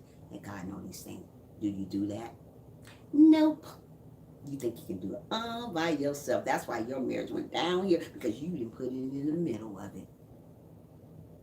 Tell him that. Say, I want you to bless this mess. This is about to be some mess. I need you back over here. Where you at? God is there. If you put God in there from the beginning, he's going to be there for the end. If you waited to put God in it, it's not too late to put him in there. Put him in there and say, you know what, God, my relationship is going downhill. I need you today. I need you every day. Some people can't handle the real truth. No, people can't handle the real truth. But like I said, if you put God in it, Frank, everything going to be all right. Everything going to be all right. Nothing is meant to fail. People want you to fail. People want you to fail. But let me tell you something. If you're strong-minded, let me say it again. If you're strong-minded, it will last. Relationship, friendship, family, children, mother, father, whatever God says is going to happen, it's going to happen. Don't say you can't do nothing because you can't. Don't say it's not going to work because it is. When you speak negative out your mouth, like people usually do, oh, this marriage is about to be done. It be done. Oh, I ain't gonna work on it. So you end up failing because you don't want to work on stuff. Everything doesn't come easy, people. Nothing is easy. Not even living is easy. Just not easy. Everything is hard now. A marriage is hard. It's hard work. That's why it takes two and plus God to work in it, to make things work right. When you want God in the middle of it, you see things are going a little bit better for you, a little bit smoother, because you put God in the middle of it and you didn't give up because of what other people say. Oh, that marriage is going down here, girl, you might as well throw in the towel. People want you to throw in the towel. But God say, don't throw in the towel. You can make it to the end if you put me first. You can make it into the end if you trust in me. You can make it into the end if you believe in me. You can make it into the end if you got that little bit mustard seed of faith. Mostly people lose faith when they're in a marriage because they don't think it's going to get nowhere, because they think they're going down the hill and they don't think nobody cares about it. Let me tell you something, sister, girl, brother, man. As long as you got a marriage, as long as you got communication, God is going to work it out. God is going to fix that mess. He's going to make that mess into a good mess. Only way God is going to make that mess into a good mess, you got to open him up and let him in. You got to open your mouth and stop closing your mouth and say you want stuff. Oh, I want my marriage fixed. Well, then you didn't tell God you want your marriage fixed. You kept your mouth shut. Go pray to God about it. Once you two both go pray to God about it. Not just you, because like I said, you become one, right? So you two do go pray together about this. Hi, Miss Cree, how are you doing? Welcome to the live stream, my love. So you got to pray about it together. Don't say, oh, it's not going to work out. How you know it's not going to work out? Did God tell you it's not going to work out? You saying that. So many people focusing on other people's marriages, looking in the outside. You in the outside looking in. You don't know that person's marriage. There's no perfect marriage. So if you're looking at that marriage saying, well, this is the way I want my marriage to be, you don't want your marriage like nobody. You want your marriage like your marriage. Don't go saying, well, I want my marriage like her. I don't want my marriage like nobody but mine. I don't know if they probably got crazy problems. They probably fighting like cats and dogs on there, but you want your marriage like that. Don't pray about somebody else's marriage, Miss Queen. Pray about your marriage. You know what I mean? Stop saying, well, I want a marriage like her. It just seems so good. Just because something seems good, people. Let me say that one more time to you. Just because something seems really, really good doesn't mean it's good. Just because somebody look like they're very, very happy, doesn't mean it's always happy. You're on the outside looking in. Are you inside looking at their marriage? No. People can put on a big show on outside, right? You don't know people's marriage. You don't know their story. But don't ever say you want your marriage like theirs. You want your marriage like yours. You want your marriage the way God gonna want your marriage. Not what they got going on. So what they got that going on? Oh, they got a big old house. So are they happy in that big old house? And I got a little house. So are you happy in your little house? Yeah. I'd rather have a little house and listen to what God say to me other than having a big old house and be crazy upset all day long, sad and crying all the time. You don't know their marriage just because they're holding hands on the outside. How you know what they're doing on the inside? You don't know if he beating her up or she beating him up or talking mean to him. You don't know these things because you're looking on the outside. You're not inside of somebody's house. You don't know what their marriage is looking like. So when you pray about your marriage, say about yours. Don't say, well, God, I want my marriage just like the Joneses. Girl, bye. Your marriage is not like the Joneses. It never will be like the Joneses. Your marriage is like Tricia's marriage. Your marriage is like Mama's marriage. Your marriage is like your own marriage. So don't go around saying that. If you're that type of person, say, well, I want my marriage like hers. Oh, my goodness. Look how they holding hands. Look how he open the hands, open the door for her. So what if he opened the door for her? That might be an unhappy marriage, though. You're just looking in on it. Yes. Okay, hold on. Yeah, hold on, Miss Creed. Hold on. Yes, some people want to show people that they're happy and they're really right. They're showing you what they're showing you from the outside, and they're probably just all unhappy. So that's what I'm trying to say. Put God in a minute, middle of it. Stop being selfish. Stop being hello, sorry, young lady. That's okay, Janet. Welcome to the live stream, sweetheart. Make sure you thumbs up the live stream for me. Yeah. So when you walk into a marriage, make sure you walking into a marriage being 50-50 in it. Don't go in saying this is mine. This mine, this mine, this mine. Stop being so spoiled. You got to get out of that. When you walk into a marriage, you say it's ours. This is our house, baby. I don't care if his name is on it. This is your house. I'm back here to get me some coffee. Okay, you say this is our house. Don't say that's his house or that's her house. No, it's not just her house. That's your house. Oh, this is my car. No, it's not just your car. It's you guys' car because you just got married and you became as one. So because it's both of you guys now. It's not hers by herself. It's not his by himself because it doesn't go like that anymore. So if you're living that way, thinking everything is just yours, your marriage is not going to work because right now you're being selfish. God said in a marriage, we're not selfish. We work together. We loving on each other. So what's his is mine. What's mine is his. That's how it goes. You as one, not just yours. Oh, that's just my. No, that's my money. No, it's your money. You guys' money together now. You know, you got y'all got this stuff together now. This is. Oh, let me tell Monique this house mine. She will. Boy, yeah, don't tell her that. I wish somebody would tell me that I'm married to them. Oh, this is my house. I'd be like, no, it's not. It's our house. Let somebody tell me, oh, well, you can't drive my car. Excuse me? This is our car. I get it anyway. Where are those keys at? Give me those keys. You know. If you got somebody like that, you need not to be in a relationship with them. Even a relationship, and you're thinking about getting married. If you got somebody like that going on in your life, telling you everything is theirs, before you even get married, y'all get engaged, get married, you better run. This is our house, chump. You silly. You better run. Don't get in nothing like that because if he telling you already, this is mine. You know what I mean? If he telling you this right now, Jubilee, that is his, Javiz, that is his already by himself, you don't marry him. Because if he telling you that now, he gonna tell you when he get married, oh, this is my stuff. Get out. When he telling you this from the beginning, hey, you know what? This is our stuff. We're gonna do this together. Not I'm gonna do this together. When you seeing somebody saying by themselves, being solo, still solo stuff, y'all guys supposed to be together. He's still talking solo. Girl, bye. Boy, bye, Felicia. If they're doing that, they're not for you. They're already telling you who they are. This is my stuff. This is my stuff. This is, oh, don't touch my stuff. This is mine. This is my side. Girl, bye. This is my side. Boy, bye. This is our side. This is our stuff. This is what we're doing together. This is our house. This is our car. Not, oh, we just separately. No, no, don't drive my car. Girl, boy, sit somewhere. Go somewhere and sit down. This is our stuff. And I'll let them know, honey, child. You marry me, it's become as one. Ain't no share, ain't no oh, I'm selfish. I'm gonna give you half of it. No, it ain't no half of nothing. It's togetherness. You know what I mean, mama? People do it the wrong way. That's why marriages doesn't last, because you let people say it's theirs. No. If you that type of woman or that man letting people say that that's just theirs, don't do that. It's yours. Anything you do in life is yours. It's ours. Togetherness.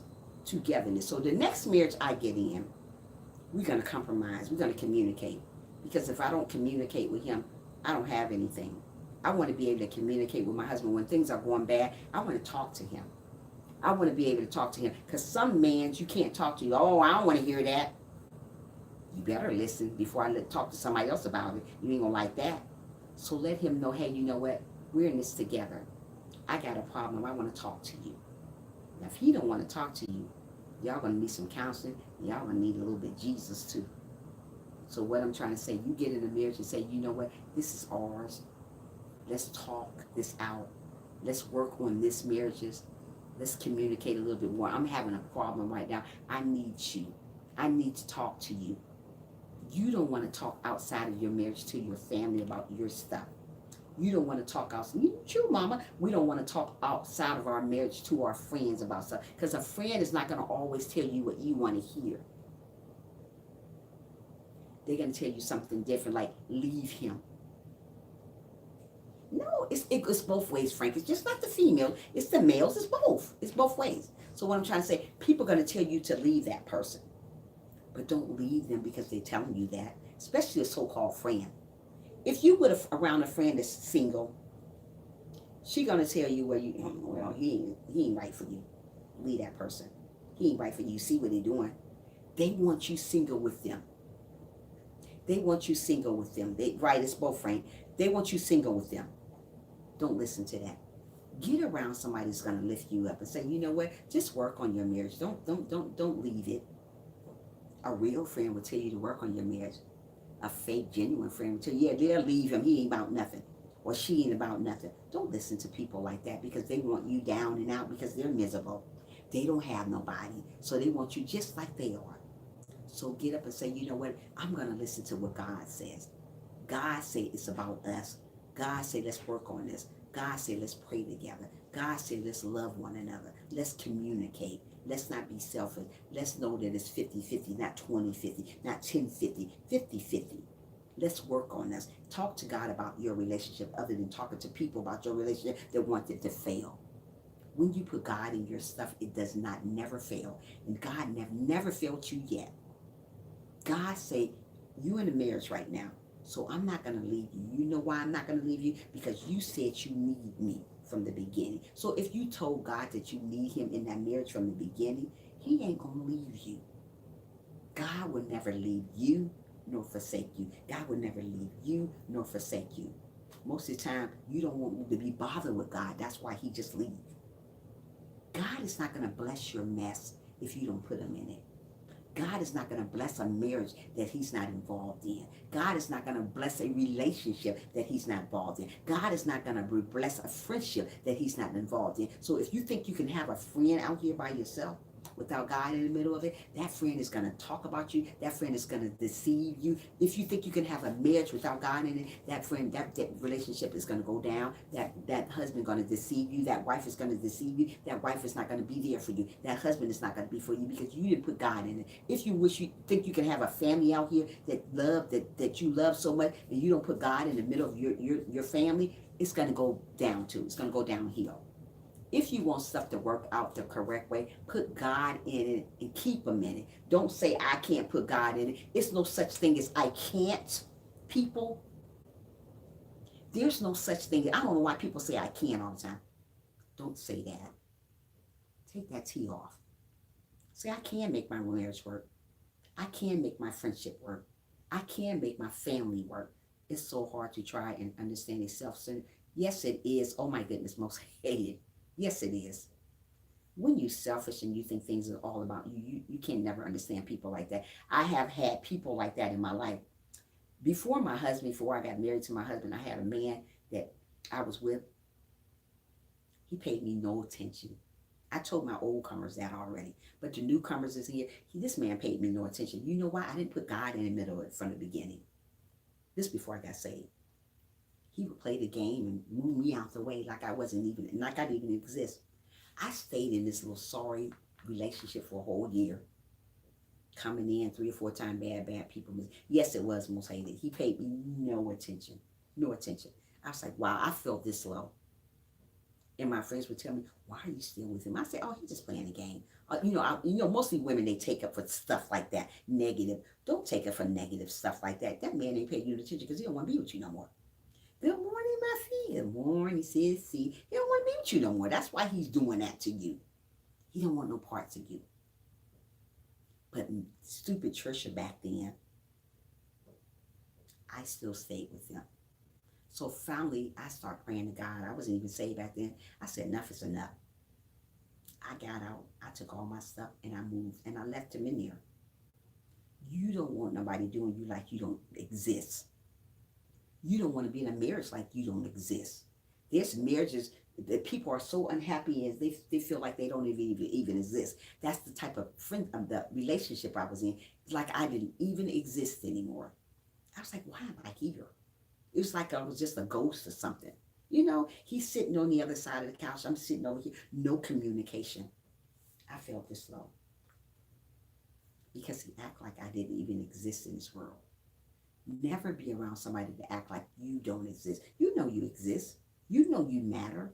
When people make you feel like you don't matter, you start doing bad things. You start going outside of your relationship, outside of your marriage because you think you don't matter. People make you feel that way. You want to get in a marriage or a relationship that somebody's going to make you feel like you're on top of the world. God make it like that. You make it like people will make it feel like you don't matter. But when you put God in it, he says she's on top. He's on top. But when we don't put him in here, that's why stuff starts failing us. That's why stuff starts going the wrong direction. Start putting them in your stuff, guys. Stop being so selfish when you're in a marriage. Stop being so selfish when you're in a relationship. Stop saying it's just yours. It's you guys both. Stop acting like the world just revolves around you and not your significant other. It's revolves around both of you guys. So if God put 2 people together, don't be selfish with them.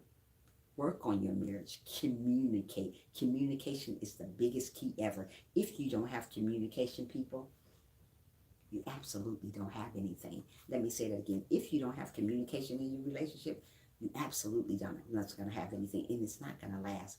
I don't care what you say, how you put it. It's not going to last. Females have power to say and leave. A male treats them wrong, and they really don't really. Hi, Sonia. How are you, my friend? How are you, my sissy? Sonia. How you feeling today, Sonia? Let me see what Frank said again. Females have power to stay or leave. If a male treats them wrong and they don't reality it. I don't get that one. I get females have power to stay or leave. They do. But most reason why people stay in a relationship, marriages, when they're failing, and when people talking bad about them, talking mean to them, it's because they don't think they can get somebody else. That's why they end up staying there. But let me tell you something. If you didn't put God in the middle, it is going to fail. God makes stuff work out. Be blessed until the next time. Thank you so much. You too, Auntie Mona. Come back and visit me, sweetheart. And you have an amazing, amazing day. And don't forget to smile today. Tell somebody today that you love them, Auntie Mama. Love you. Have a great day. Have a great day. So what I'm trying to say, guys, if you're not going to put God in the middle of it, it's not going to work. I don't care what you do. I don't care what kind of relationship you got going on. If you're not praying every day like you're supposed to, it's not going to work. Family, friends, whatever, it's not going to work. I'm glad you're doing good, sign. Yeah, I'm glad you're doing. I'm still running you, girl. I'm running you still with this little game stuff going on here. This man running like crazy over here. I'm still running you, girl. Okay, I got you going. Don't worry about that. I got you. When I say I got you, Sonya, I got you, girl. So what I'm trying to say, guys, get in a marriage that's going to stick closer than the brother. You hear me? Get in a marriage that's going to stick closer than brother. You're very welcome, sweetie. Get in a marriage that's going to stick closer than brother. I don't care what the marriage look like right now. Doesn't mean it's not going to work out. I don't care what they're doing right now. Doesn't mean it's not going to work out. But when you put other people in your marriages, that's why when it fails. Or I'm going to bring my mom in here. I'm going to bring my family. I'm going to bring my sister in here. You know your sister's not going to like them after you tell him or her something about that person. You do the same thing. Have a great day, Carolyn. Come back and see me. Love you, girl. Yeah, so what I'm trying to say, you know it's not going to work out right. Right, they don't realize they're worthy. Right, exactly, mama. Good morning, son. Yeah, so what I'm trying to say is get in a marriage that's going to be everlasting. A marriage can be everlasting. People say it's not no such thing as. A marriage can be everlasting if you put him in it. You see all these marriages that's lasting a very, very long time. You see all these marriages lasting a very long time, and you're going to tell me it's not everlasting? It is. Mostly people get bored in their relationship because they stop doing the things that they did from the beginning. Mostly people get bored in their relationship because they don't do dinner dates, movie dates. You get bored because you don't do those things anymore. If you want a relationship to last, you have to do the stuff that you did from the beginning. Open the door for her. Give him a kiss. Let him know you still love him. Don't get in, y'all just sitting there looking crazy at each other. Who gonna say who? It really doesn't matter who say what, who. As long as you say it every day. Don't get in a relationship that you don't go to movies anymore. That you don't go bowling anymore. You don't take trips together anymore. Because because you done got so used to each other, so you don't want to do that anymore. You don't want to compliment her no more. You don't want to compliment him anymore. You know what I mean, Miss Queen? We don't want to do that. Congratulations on the new baby, Carolyn. So what I'm trying to say, guys, get up in the morning and say a prayer for everybody that's going through stuff. We don't know what marriages is failing on us, but we know marriages are failing every single day because they're not putting God in the middle. But say a prayer for them. Say a prayer for the hopeless. Say a prayer for the people that think they're never going to get married. Say a prayer for the people that think they don't have nothing going on. But let me tell you something. As long as you got God in anything that you do, it's going to work. You may not see it right now accomplishing. You may not see nothing going right now or growing. Doesn't mean it's not growing. Just because you didn't get that Christmas gift under the Christmas tree, Mama, Tricia, that big old husband or that big old teddy bear, whatever it is, doesn't mean you're not going to get it. Don't count this year out yet for a husband, wife, a great man, a great fiance. Don't count this year out. What we do wrong, we count this year out. Oh, the year is almost over. Just because today is December 26th, it's still not over with. It's not over till God says it's over, sister girl, brother man. We can do all things. Yes, absolutely, peace. So don't count this year out. What people say, well, it's the end of the year. I ain't going to never get married. Guess what? You already speaking all this crazy stuff into existence again. Yes, it's not over until it's over. Absolutely. December 26th, that's all it is. It's still 2019. You talking about, oh, what you can do. Girl, bye. Boy, bye. Bye, Felicia. Bye, Felicia. Don't count it out yet because it's not over yet. It's not over until God says it's over. Oh, I ain't never going to get no man. Stop wishing bad stuff on you. Why do you do that? Oh, I ain't never going to be happy. If you keep saying these type of words to you, about you, guess what? You're never going to be happy. Oh, I ain't going to never find no husband. Guess what? So you're never going to find, oh, I ain't going to never find no wife. So you're never going to find him either. Because you're speaking bad things about you. God said he don't want us to tear ourselves down. Just because things haven't happened great yet doesn't mean God is not working it out already.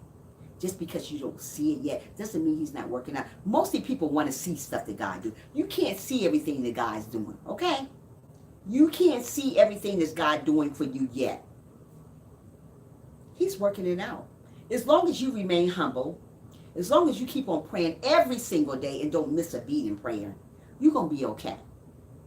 So many people say, well, God ain't done nothing for me. It's been 30 years. Guess what? It's going to be another 30 years because you are rushing God. God is not a rushing God, okay? Let me say that again. God is not a rushing God. Don't rush God to do something. God is on time with your blessing. God got a blessing or marriage with your name written all on it if you wait on him. Don't say, oh, it ain't going to never come. If you keep saying that, guess what? It ain't going to never come. You're never going to see it because you keep rushing him. You keep saying that it's not going to happen. God didn't say it ain't going to happen. You said it's not going to happen. Oh, I ain't going to never get this. I'm never going to get married. I'm never going to be happy. When you say you're never going to be happy, people, when you talk that out your mouth, guess what? You never be happy. Sometimes we got to watch what we say out of our mouth because when we say wrong stuff out of our mouth, it's usually happen. You know? Girl, bye. Boy, bye. Bye, Felicia. Hold on, let's see what somebody talking about because I'll talk your ear off. Sonia said, yes, I was in a marriage for 4 years and he was a verbal abuser. We are now separated and so that's why I'm scared to date or get married ever again. Don't be scared. Sonia, we already talked about that. Do not get scared. Mm-mm. Don't let your first marriage mess up what God got in store for you this time. Do not. Divorce that man and move on into what God got for you. Don't be afraid to date again. Don't be afraid to love again. What we do wrong, we be afraid to love again because of our past. Do not be afraid to love again. Love. If it's there, it's God going to put it there. God going to make it happen. As long as you continue on praying, Sonia, put God first, not second, not third, you're going to be all right, sister girl. Don't ever be afraid to love. That man from Georgia that loves you so dearly, go for it. Don't be afraid because of what happened in your last marriage. That's what you people usually do. Oh, well, my last marriage was long. That's your last marriage. This marriage may go great. Oh, I don't want to get in that relationship because he did me wrong. That's your last marriage, though. That's your last relationship. Doesn't mean this one going to be like that. Don't let your past become... Right, don't let your past become your burden. Say it again, Julie. Don't let your past become your burden. Just because he did that, because she did that, don't you stop doing what you got to do, what God got you doing. I'm not going to let nobody stop me from getting my joy. I'm trying to tell you, because men and women will stop each other from getting somewhere because you're listening to what they do or you're listening to what your past. Don't bring your past into your new relationship. Whatever happened in your last relationship, don't go bring it into this one. Oh, he did me like this. He hurt my heart. Oh, I'm feeling hurt. Oh, she hurt my heart. Oh, don't do that. Wrong thing. Don't start off doing that. Start off fresh. If God gave you a new beginning to start off fresh with this person, don't talk about what you did in the other one. I'm on my second marriage, and if one isn't God, well, I'm looking forward to the third. Oh, well, you'll be okay. You'll get it. Put God in the middle, peace, put God in the middle of it, and it's going to work out all right. You got to put God, I don't care if it's the 5th marriage. Put God in the middle. Life is so short to be chained up to your past. Absolutely, Jubilee. When you think, yeah, I don't care if it's the 5th one, Mohada, but still do it. This will be my second marriage. When I do get a marriage, it'll be number 2 for me, the second marriage. But what I'm trying to say is, keep going, Sonia. God already sent you a good man. You don't know that yet. But what you're doing, you're afraid to move forward because you're thinking about what happened to the last marriage. Tell that man bye, Felicia. Tell that man bye, Felicia. And move on to what's greater. God already said, I got something greater for you, Sonia. I got somebody better for you, Sonia. I got somebody going to help you do what you got to do. I got somebody going to keep you motivated. I got somebody going to love you unconditionally. But you got to let me in this stuff this time. You got to let me in this marriage this time. Don't try to do it by yourself. Put me in that marriage and watch me work a wonder in your life. Don't ever be afraid to get married again. Don't ever be afraid to jump, leap. Don't ever be afraid to do that. Just do it. God said he would never leave you, Sonia, nor forsake you. He's not. He already found you somebody. Don't bring up what happened in your last marriage. He already found you somebody. Don't bring up what you did in your last marriage. Keep going. I'm going to keep on going.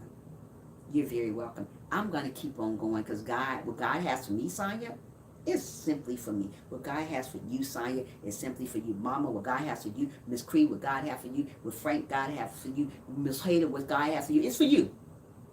Nobody can do nothing about it. You keep on going. You keep on believing.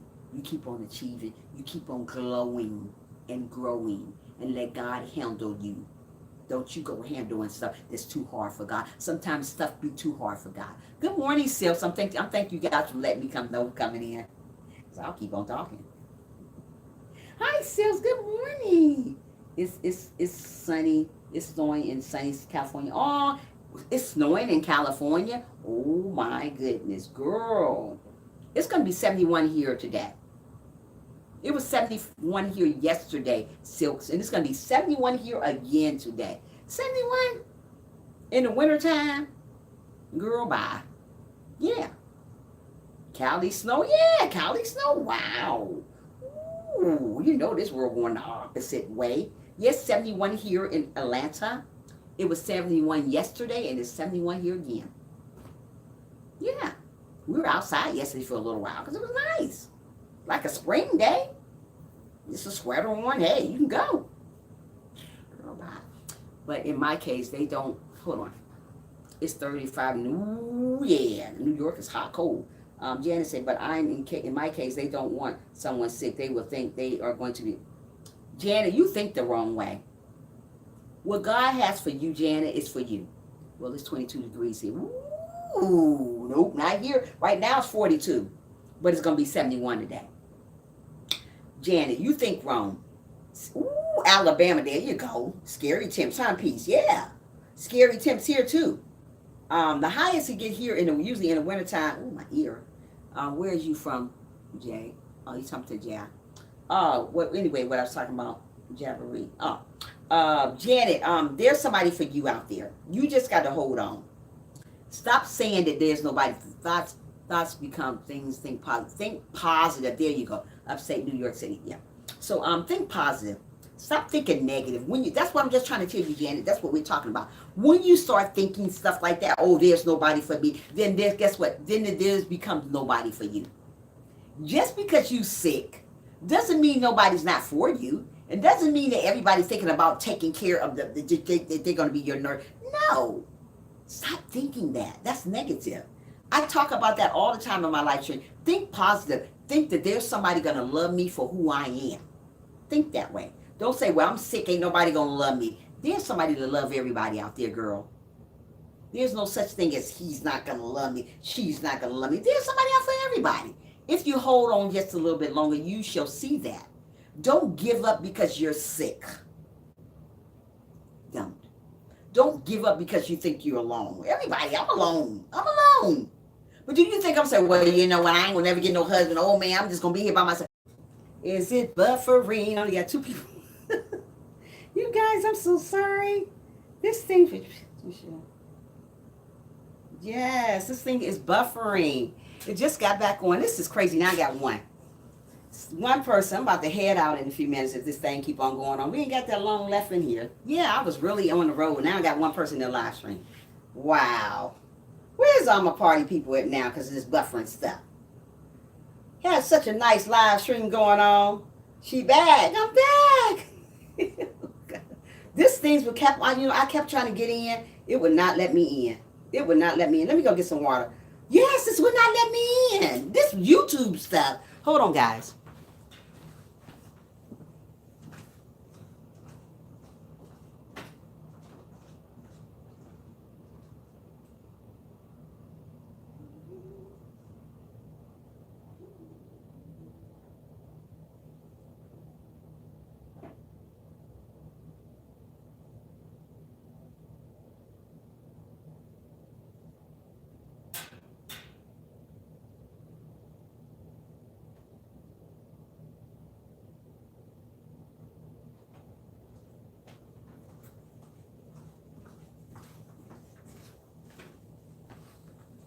Guys, you know this YouTube stuff is a hot mess. Y'all know that, right? I'm in here just talking. I said, where's all my people at? Great message I'm listening to in the ad. 130. Yeah, guys. So make sure when you get into a marriage, guys, that you put God in the middle of it. No matter what you do, always put God in the middle of your marriage so it can work out better. Like I said, I went into my marriage. I wasn't saved. I wasn't saved in my marriage, but things started going wrong, and then we got back on the right track. But like I said, I was married 11 years. It would be like 15 something years now because our anniversary is in February, so it would have been a long time. But like I said, just because you got God in your life doesn't mean things are not going to go wrong in your marriage. So if you think that things are hold on. If you think things are going to go wrong, going to go right all the time because your marriage is not always so. You're going to still have your good days. You're going to still have your bad days. So always remember that. But when you put God in the middle of it first, it's going to work out. I don't care what nobody say. Yes, yeah, that's a long time. We've been like 15 some years. February will be like 15 years from us. Yeah.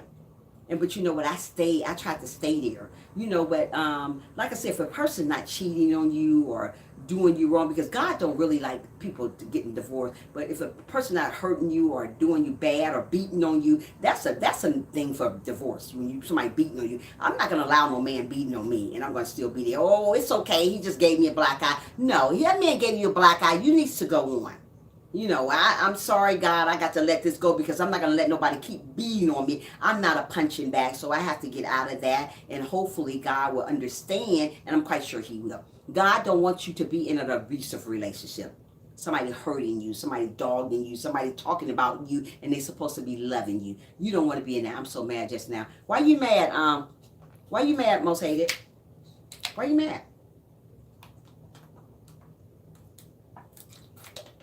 Yeah. So relationship that God is in the middle of it. If you don't put him in the middle of it, start putting him in the middle of it. You cannot do nothing on your own. You're not God. You're not stronger. YouTube is buffering you out. I know. I'm about to be getting off in about 15 minutes. I just want to get the 2 hours that I had in here because it's 8:41 right now. I'm getting off at 9 o'clock. I'm gonna get off at 9 o'clock. But if it start doing that again real bad, if it start doing that again, I'm not gonna get back on. When it start like buffering and I can't get back in, then I'm done for good. I'm gonna let you know on my other phone, say, hey, I'm done. So if is it still buffering now, guys? Can you guys see me? Can you guys see me? Can you guys see me? Let a sister know. Let a sister know. Can you see a sister over here? Can you guys see me? I'm gonna do a video on my what I got keeping trying until 9. Yeah, I'm gonna keep trying till 9. Is it still buffering? Yes, loud and clear. Okay. As long as y'all hear me. So yeah, so you see me, thank you. Okay, I'm back. We can see you, sis. Okay, thank you. Yay. Peace and everything back. So yeah. So make sure whatever you do in life, always put God in the middle of it. Like I said, I would have been in marriage still like 15 years because my anniversary would have been February 11th is my anniversary. And it'd been like 15 years, 11, 12, 13, 14, 15. Yeah, 15 years. And my anniversary would have been February 11th. We were going to do it on Valentine's Day. So I said, nah, I want to do it on Valentine's Day because I just didn't want to do it. I just did February 11th. So that's just my anniversary. So yeah, anything can work. No matter what you do, you have to put God in the middle of it. Even if you have a friend that you worried about and you want to be good friends with that person, if you put God in that friendship, guess what? It'll last forever. There's no such thing as broken stuff. God mends broken stuff back together. We want it to be broken because we don't think it can work out. Anything can work out no matter how you do it, how you say it. Anything can work out. So what I'm trying to tell you guys to do, put God in the center of your attention with your marriage, with your girlfriend, with your boyfriend, whatever. Make sure if you're dating somebody that sooner or later it's going to turn into marriage. Don't just date somebody and don't let it turn into marriage. You know what I mean? Don't just go around selling yourself short, what you people usually do. You just want a boyfriend and you're doing wifey things. You want a girlfriend and she's doing husband things, doing things like a wife should do for her husband. Don't do that. If that's your husband, if that's your fiance, be prepared to be getting married. Don't just be with somebody and they're never going to marry you. Don't do that. Be with somebody that you know sooner or later that you guys are going to get married.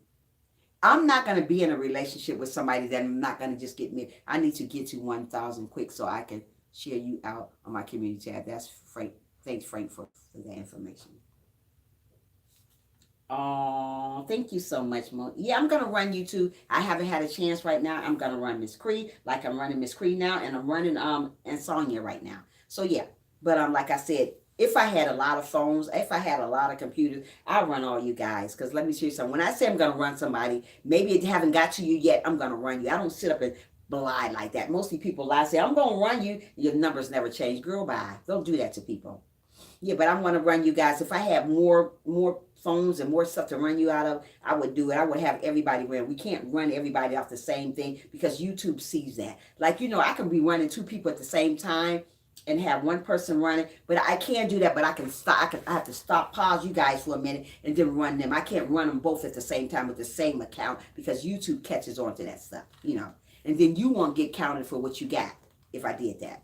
So if I'm running somebody and I'm running two people at the same time, I have to pause them and give this person some stuff for a while. Then I have to pause them and go back to the other person. Don't run them together because YouTube know when you're running two things on your one account. So we don't want to do that. So anyway, yeah, let God in the middle of your stuff. Let him work it out. I don't care what it is. I don't care what it seemed like that right now. Don't do that. And just hold on a minute. Yeah, exactly. YouTube notice all that stuff. YouTube smart. And you know what?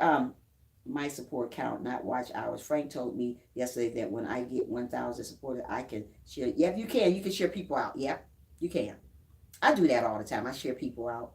Yeah. But then, like I said, yeah. So, when you in a relationship, don't act like that's your husband. When you're in a relationship, don't act like that's your wife. I'm so excited for that. Oh, I can't wait either. That's gonna be amazing, most hated.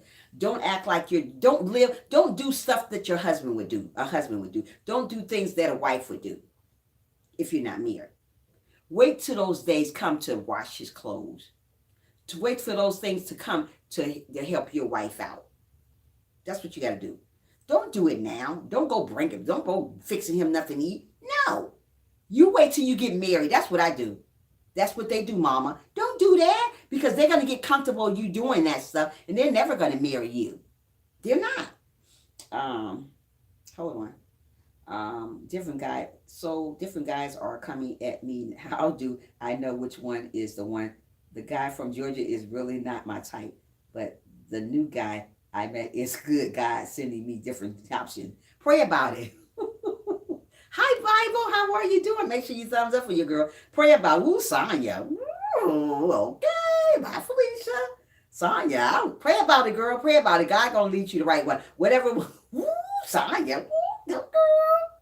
I'm back. Oh, Miss Key, you just Miss Cree just getting in from the ad. Thank you, Miss Cree, for watching the ad. Janet say I can't share people out, and I am just a supporter.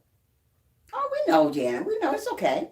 It's okay, Janet. You're here. That's supporting me enough. Love you too, girl. So what I'm trying to say is, yeah, they do that all the time, mama. They sit up and do wifey things or do husband things. You going out there doing all this stuff for her, and I ain't even your wife. Don't do that or doing all that stuff for him. That ain't your husband. God don't want you to act like that. He wants you to wait and make sure if you're with somebody, make sure sooner or later they want. You know what I mean, mama? Make sure they want to marry you. Because you could spend all your years with somebody, but they never marry you. And you did everything to make them happy, but they never proposed to you. The man never proposed to his wife, the lady. So you don't want to do those type of things. Tricia, you look beautiful, sweetie. Thank you so much, Bible. So what I'm trying to say, make sure that person want to marry you when you're doing all these things. Make sure he putting a ring on your finger. Make sure she's happy. I'm not going to sit up here and do wifey things for a man that's not my husband. I cannot do that. I won't do that. Don't treat them like your wife or her. There you go. And you're not married. Right. People does that all the time. Don't do that. Don't do that. Make sure that man want to marry you. Make sure that woman is willing to marry you. You know, we want this. Make sure that man say he's talking about marriage. Mostly men never talk about marriage. They just want you to give. Just like the woman. Sometimes the woman never talk about marriage. All she wants you to do is give. Yeah. So yeah, pray, Sonya. Pray, Sonya. Pray, Sonya. Pray for that hubby. Right, mama? That's wasted. Wasted energy piece. I ain't got time for that. If you're going to be with me, you're going to be with me for the right reason. I'm not going to spend all my years with you and then you turn up and leave. That's a waste of time. I done spent all my energy with you and you left me. I thought we was getting married. You know what? You thought wrong because he left you for somebody else that he can use and abuse and make them think that he was getting married to them and it never happened. There you go, another couple of years gone down the line. You could have been married. You waste your time with this loser because that's what he is because he's telling you that he was going to marry you, but he didn't. What are your thoughts when the couple brings the best and absolute worst out of each other? Get away from them. Go. Because if you're not praying about it, Cree, it's not going to work out. If he's bringing the work, let me see. Hold on. Let me read that again. What are your thoughts when the couple brings the best and absolutely worst out of you, worst out of each other? He brings the best and then he brings the worst out of you? Wait a minute. What are your thoughts when the couple brings the best and absolutely worst out of you, out of each other? Okay, he brings the best out of you. You trying to say? Now, if you talk about if he bringing the best out of you, you better stay with him. You guys need to pray together and get that thing together. Now, if he bringing the worst out of you, oh no, you don't want nobody to bring the worst out of you. You want somebody to uplift you, to keep you going, to keep things working right. You don't want nobody to bring the best worst out of you. You're looking for better. So if you want better, you don't want nobody going to bring something worse out of you. You know that? Yes, the best and the worst. Yes, the best and the worst. If he bringing you the best out of you, that's great. But if he's bringing the worst out of you, no. He should never bring the worst out of you. You want somebody going to bring the best out of you, not the worst. You don't want to go back being mean to somebody or acting worse with them. You want to be the best that you can be with that person. That person should want to be the best that they can be with to you too. So you don't want to be with somebody going to bring the worst out of you, Miss Cree. You want to be with somebody going to bring the best out of you, not the worst. Yes, want a waste energy, piece of okay. Yes, okay. Okay, you back. Yes, the best in the worst. Yeah, you want somebody you want somebody gonna bring the best out of you, not the worst. You don't want nobody to bring the worst out of you. You don't want to be no bad person. You want to be happy with somebody. So you want them to bring the best out of you. I don't want nobody to bring the worst out of me. I don't want to go back being mean and evil to people. I'm not that girl. I'm never going to be that girl. I don't care what people do to me, how people try to do me, treat me. I'm going to still do what I got to do. I know I'm going to get up here one day. But when you get with somebody that's going to bring the worst out of you, you don't need to be around them because that's bad energy, Cree. Even though he may bring the best out of you and the worst out of you, you don't want him to bring the worst out of you. You want him to continue bringing the best out of you, making you be the best person that you can be. You don't want nobody that you got to fuss out all the time and somebody that you're always angry with. That's the worst out of you. You don't want that. You want somebody that's going to keep a smile on your face and you can keep a smile on their face. And this thing is going somewhere. Don't be with somebody that's going to always got you upset about something. You know what? Be with somebody that's going to lift you uplift your spirits when you're feeling down. Nobody should never bring the worst out of you. No, Miss Creek, no. Keep going, girl. You deserve better. I thought you were starting over. I didn't know you were back. No, I didn't start all over. I was just sitting here waiting on it to get back, connect back over. I kept pressing it off because if I pressed it off, it would have went off. So I kept on doing this and doing that to try to get it back working again. And it finally got back right, Frank. Because I said, I'm not starting all over. Because once I got out here, I wasn't starting all over. Right, Tricia, you want the best, not the worst. That's not protective. Right, that's not protective, mama. You don't want nobody to bring the worst out of you, Miss Creed. You want somebody to bring the best out of you always. Doesn't mean it's not going to be bad days. But you want your good days to outweigh your bad days. You don't want to be with a man or a woman that's going to bring the worst out of you. You don't want nobody to see you that side. You want somebody to compliment you. You want somebody to uplift you. You want somebody to be happy that you're there. So being with somebody that's going to bring the worst out of you, no go. Tell them bye, Felicia, because they keep making you upset. They keep bringing the worst things out of you, things that you don't want to say, the things that you don't want to believe in. So if you want better, you got to do better. You got to be with somebody going to bring the best out of you. It's going to be 2020, Miss Creed. 2020. Hopefully soon. You want to get with somebody that's going to bring the best out of you, make you feel good about who you are, uplift you. Make sure you like and share the video. Thank you so much, Nina. Uplift you. Tell you that you are amazing. You don't want somebody every time you turn around, they're downing you, or you're feeling bad about who you are because you're with them, because they're not bringing the best out of you. I want a female who will work with me instead of, there you go. You want somebody going to work with you, not against you. There's a lot of people out here going to work against you. They say they for you, but they're talking about you. They're hating on you. But do you know those people are not for you? If you got somebody that's talking about you, hating on you, they're not for you. I don't care what they can say they love you all day long, but if they're talking behind your back, if they're bringing the worst out of you, they're not for you. If you got somebody that's really for you, they're not going to want to see that other side of you. They're going to continue on talking to you so they can see the best in you. They want to continue seeing the way. Now, if somebody that really don't care about you, they're going to want to see the worst of you. They want to see you arguing and fussing. You don't want to be in a relationship like that. You want to be in something somebody's going to bring you better. You're going to do better. You're going to continue on doing better. So get around somebody that's going to love you for you, appreciate you, keep a smile on your face. No matter if your day is going bad or not, keep a smile on your face. It's not hard for a woman to keep a smile on a man's face. It's not hard for a man to keep a smile on a woman's face. If that man is for you. If that man is not for you, God's going to show you that he is not for you. If that woman is not for you, God is going to show you that person is not for you. Something is going to happen between that relationship while y'all in a relationship that is going to fail. Because God say, she is not for you. He is not for you. So I'm going to move that person out and I'm going to give you somebody that's going to be for you. You know? Everybody not for people. Let me see what Frank said. Hold on, wait a minute. Frank said, I feel like if you have an issue with me, let me know instead of other people. Right. If you have an issue with somebody, let you know. Don't tell the world about that issue. Then it's a big issue. Being that it's a small issue, because between you two, when you tell everybody else, it becomes a bigger issue. So don't do that. I was in a relationship like that. It ended badly. It weaved my spirit. You don't see that, Miss Key. You don't need that, right? You don't need that. Because if somebody's going to keep bringing the worst out of you, that's wasted energy, Miss Cree. Wasted energy. If somebody's going to keep bringing the worst out of me, that's wasted energy. That's taking a lot of energy from me that I can be with somebody that's going to enjoy me, that's going to love me for me, that's not going to bring those bad ways about bad situations back to me. That's right. They want to bring the best. Right. You don't want that. You want somebody going to bring the best out of you. You want somebody to smile at you and say, hey, you know what? You are amazing.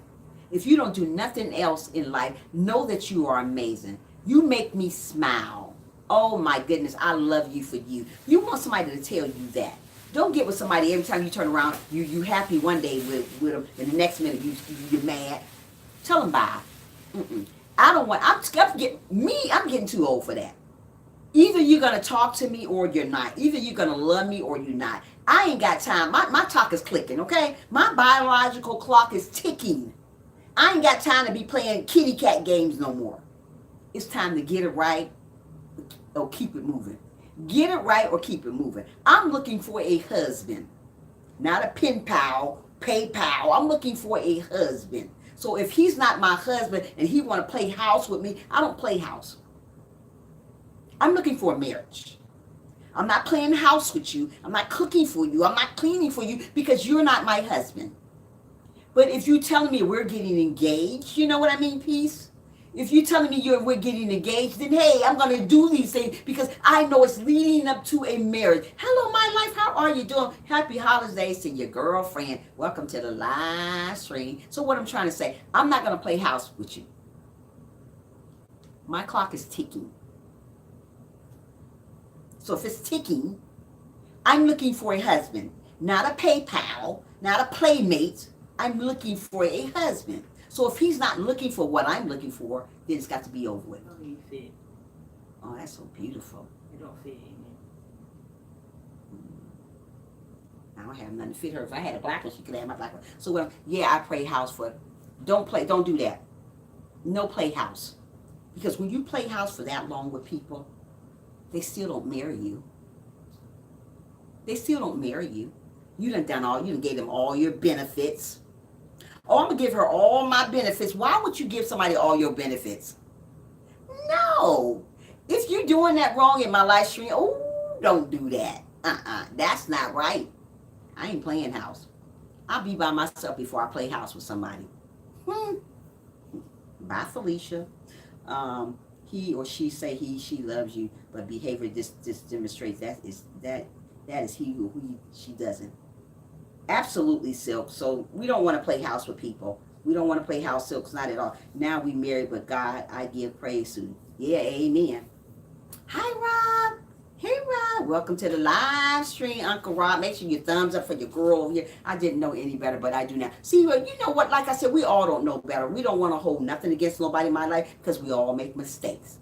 See, now you know. I bet you if that relationship won't work, I bet you won't go down the line and do it again like that. So what I'm trying to say, don't play house with people. Do it the way God wants you to do it. And the way God, did you see the email? You know what, Rob? I forgot about it. Oh my goodness. I'm gonna look. I'm gonna look when I get off here. I promise you. My clock down ticked. Mama's so silly. Wait a minute. Mama said, wait a minute. My clock done ticked and talked. Have no time for okay, okie dokie. Mama, you silly. I'm telling you, tell me about it. My clock done ticked. I ain't got time for the craziness, the foolishness. I'm gonna tell you right now. Mama funny, ain't she, most hated? She funny. I'm trying to tell you, my clock is ticking. Mama funny. My clock is ticking. I ain't got time for no foolishness. Either you gonna be there for me or bye. Get lost, sister girl, brother boy. Bye. I love doing this to people.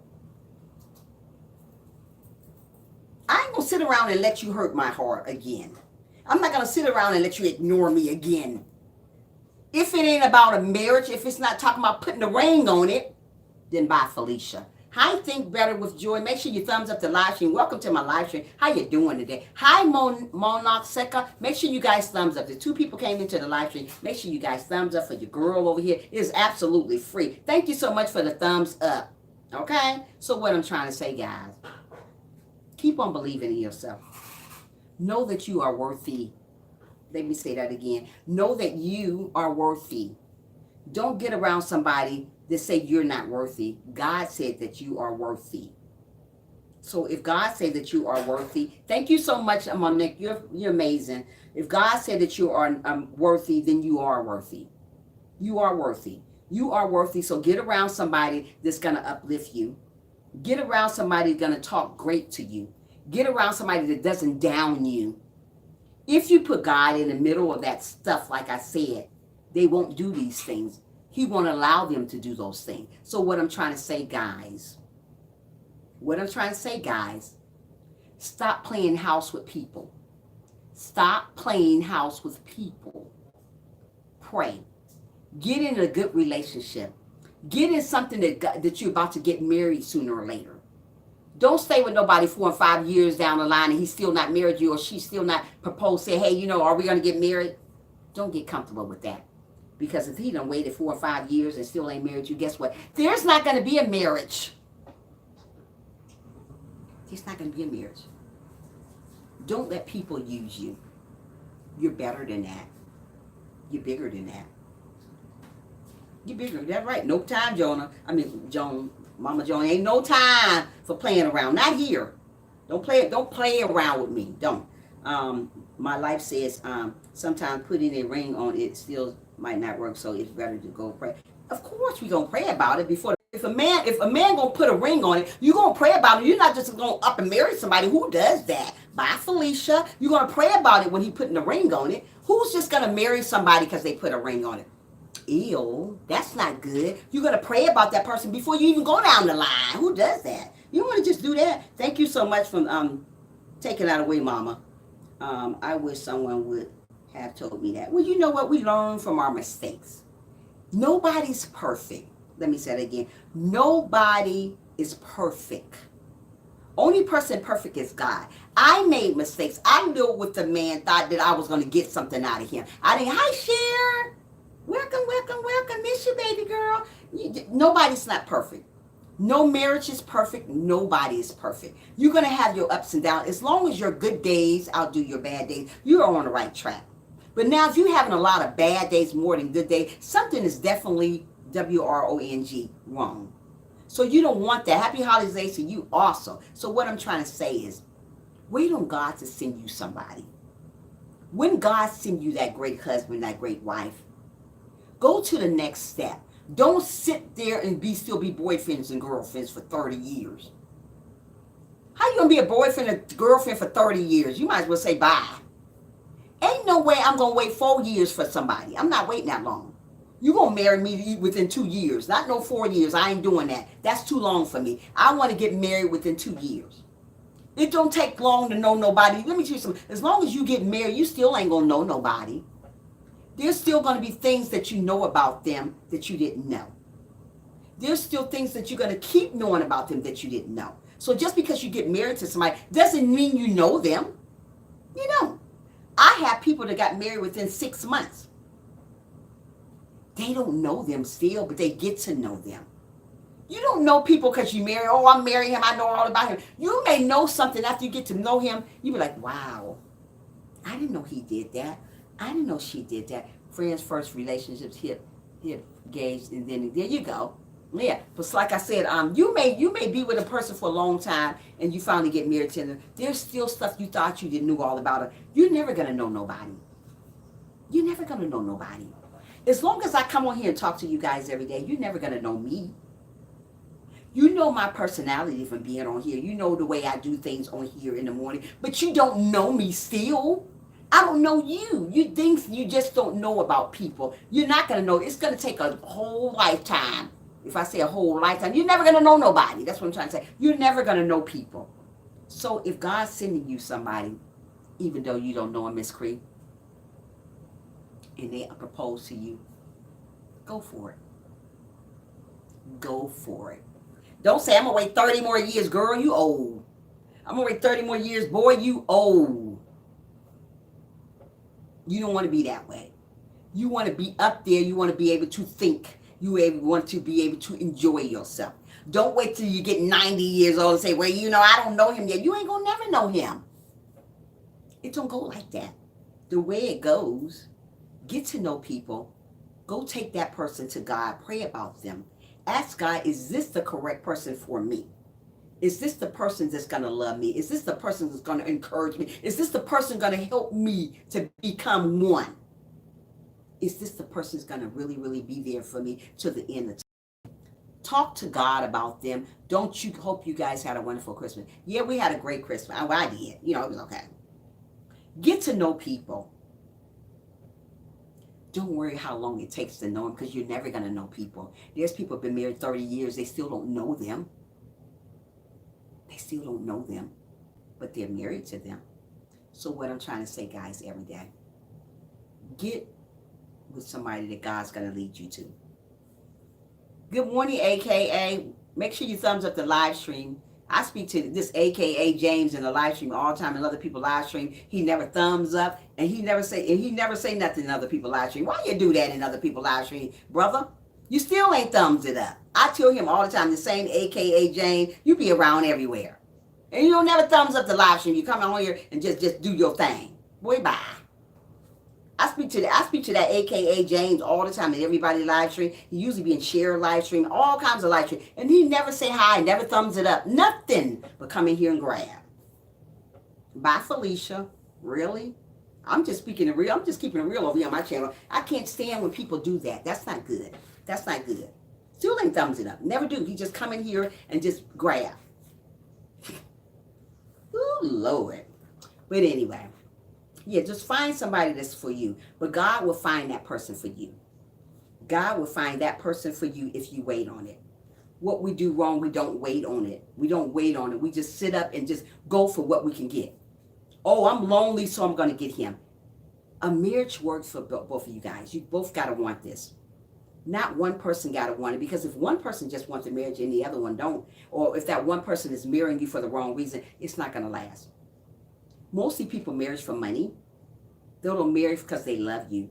They don't marry you because you, and they marry you because you're beautiful. Never marry somebody because they're beautiful or they're handsome.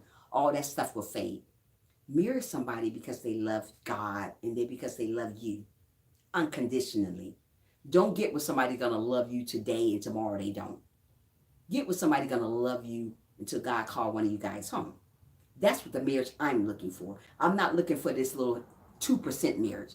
My brother, too blessed to be. Tell me about it. Tell me about it, most hated. Whew. I ain't got that to do. My brother met his wife in less than 2 weeks. They were married and still. See, that's what I'm trying to say. There you go. There you go.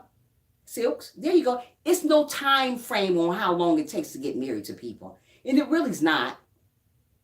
There's people get married within a year, Miss Creed. It really is. There's no time frame in marriage. People always put in time. Well, I only know him a month.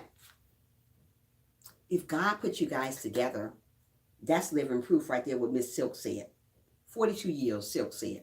42 years within a week.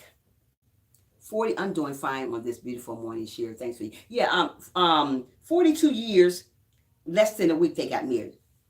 The proof is in the pudding right there. There you go. Silk just told you. It doesn't take 10 years to know somebody. Because I'm trying to say, she may not knew this guy within 2 weeks, but you're never going to know him. And they still have, look at that. And they still have, wow. Look at God. Look at that. That's what I'm trying to say. It doesn't matter how long. Hi, Amhoy. How are you? Hope your Christmas well, enjoyed it. Yeah. Welcome to the live stream. Make sure you thumbs up for your girl over here, Amhoy. How are you? So like I said, it doesn't take a long time for somebody to love somebody. And sometimes you may not never love. Like I said, one thing about me, I don't think I really loved my husband from the beginning.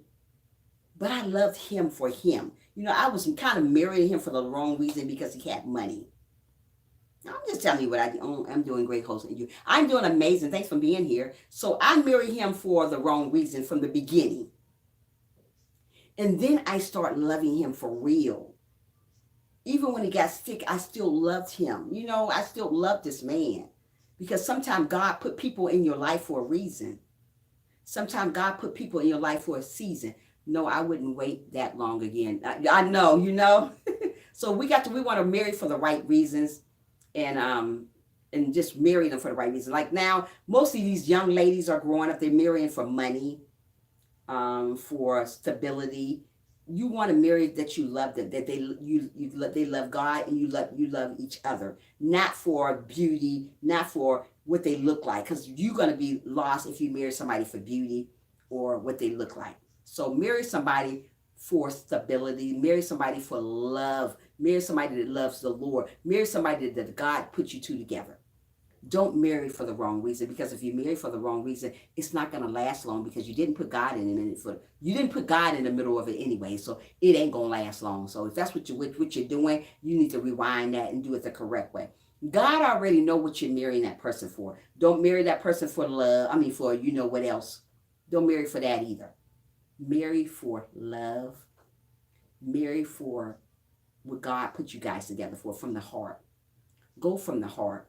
If that person loves you, it's going to show from the outside, the inside out.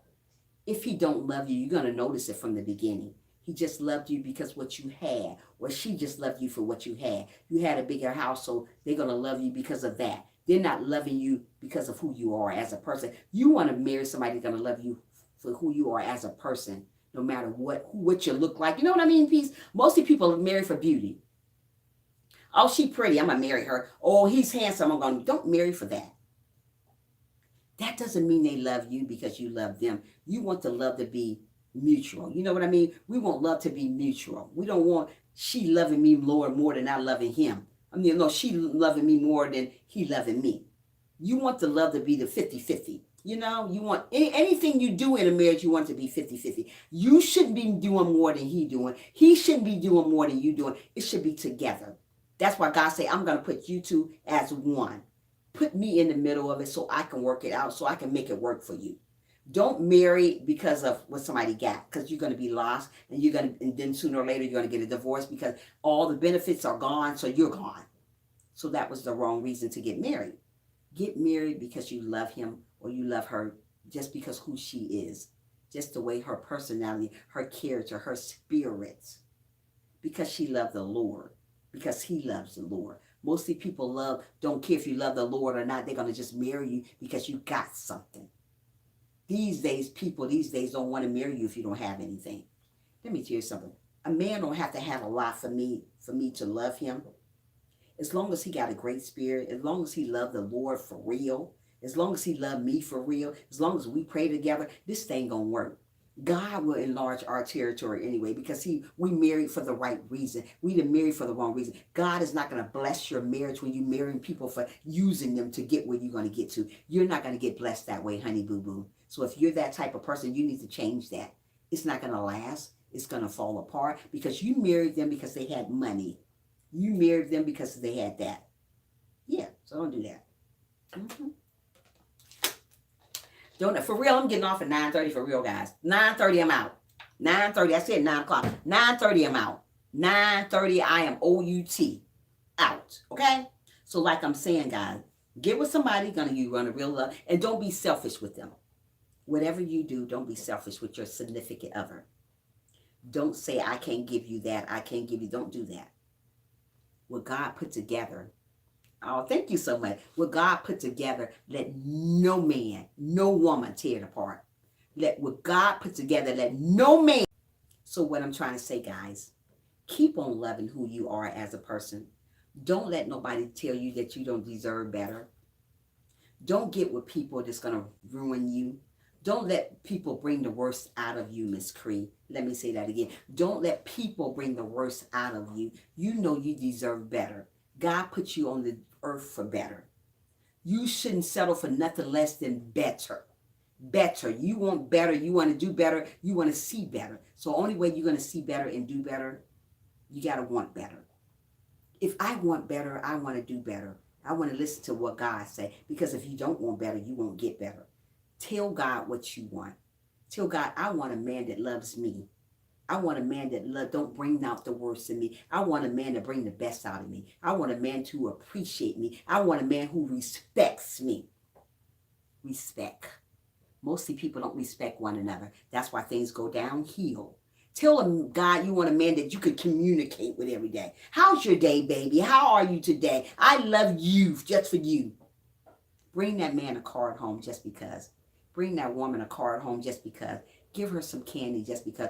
Bring her some roses just because. It don't have to be a holiday to bring these things to somebody that you call yourself you love. Bring her some candy. Give her some money just because. Buy her an outfit just because. Buy him an outfit just because. Just because you want to. Don't do it because you think it's something that you need to do. Do it because God said do this. Whatever you did to keep that person, get that person, continue on doing it. I don't care if you're 80 years old. Do it. If you open the door for that woman before you got her, continue on doing it. If you smiled at her and you told her she's amazing, when you got her, continue on saying that. Good morning, it's a snack. How you doing? How you doing today? It's a snack. It's a snack. There's my girl over there. It's your back. It's your back. It's a snack. Love her name. Woo, I love It's a Snack name. Yeah, so what I'm trying to say is, whatever you do from the beginning, continue on doing it. When I get a man, if I tell you I love you, baby, what you look like, I'm going to keep on telling you. If I'm 90 years old, if I make it to be that, God's willing, I will. I'm going to say, you look good, baby, in those pants. You can be old and gray. I'm going to still say you look good because you do look good. God wants us to continue on doing what we do from the beginning. Don't stop it. Don't stop that. Keep doing it. Whatever it is, keep doing it. Don't stop doing what you're doing to get somebody. That's letting you know what you just did. You just used me. Don't get comfortable in a marriage. Let me say that again. Do not get comfortable in a marriage, because when you get comfortable in a marriage, that's when things fall apart. If you can remember being beautiful, fixing yourself up from the beginning, you're going to continue on doing that. One thing about me, I always kept myself up. I'm going to always do that. You never going to come on here and see me all hot messed. Now, I can get hot messed all the time. I get hot messed all the time. I do. But let me tell you something. I keep going, though, even though I get hot messed sometimes. You won't see me hot messed. I'll get off live stream, put my pajamas on, walk around. When I be talking to y'all sometime, when we be typing on there, I be hot messed. Ooh, thanks for the thumb to the super chat. I didn't see it come up. Thank you so much, man. You're amazing. Who sent the super chat? Oh, thank you, BYB. Thank you, baby. Aww. You listen in the bushes. Merry Christmas to you. That's one of my favorite girls. Now, I ain't seen you in a minute. Merry Christmas. How was your Christmas, BYB? Welcome, baby. Welcome, welcome. Merry Christmas to you, too. So what I'm trying to say, and thank you for the super chat. Once again, BYD, you are amazing, baby girl. So what I'm trying to say is, get with somebody going to tell you that they love you. I want a man to tell me every day when I'm married to him, you love me. And let me tell you something, I'm going to do the same thing to him. I'm going to tell him, I love you. I love you, baby, just because. I'm not going to love you for the wrong reasons. We don't want to love people for the wrong reason. We want to love people for the right reason. When I get married, I want this marriage to last forever. Till death do us part. That's what we should be looking for. We shouldn't be looking for it the wrong way. Mostly people get married for money. Oh, he got a lot of money. Oh, I know I'm going to be set. How you know? You married for the wrong reason, so God's going to make that relationship fail. You didn't put God in the middle of it, so it's going to fail. You married him for the wrong reason because God's going to make him lose all his money. Then what you going to do? Oh, I'm broke, baby. What we gonna do? I'm about to divorce you because you married him for the wrong reason. Don't do that. If you in a marriage, it should come as one. It should be you, the person, and God. If you don't put God in your relationship, friendship, marriage, whatever, it's not gonna last. If you're praying and they're not praying, it's not gonna last. You become as one. So if you become as one, you're both supposed to pray. You're supposed to both pray. Not you just doing all the praying and they just sitting there watching the video game. Bye, Felicia. No. You're both supposed to pray. You're both supposed to talk about the situation. You shouldn't be the only one communicating and he ain't communicating, or she should be communicating, he ain't. Don't do that. You're both supposed to be communicating. Only way things gonna work out the right way, sister girl, brother man, you both gotta do it together. Togetherness. God said, I'm gonna make you guys as one. So if you as one, we have to do things together now. We have to pray together. A marriage that prays together, you already know, they stay together. A marriage that prays together, they stays together. A friendship that prays together, they stays together. A relationship that prays together, they stays together. A family that prays together, they stay together. I don't care what they say to try to break you up. If you pray together every day, if you compliment each other every day, if you communicate each other every day, it's gonna last. Nobody can break it.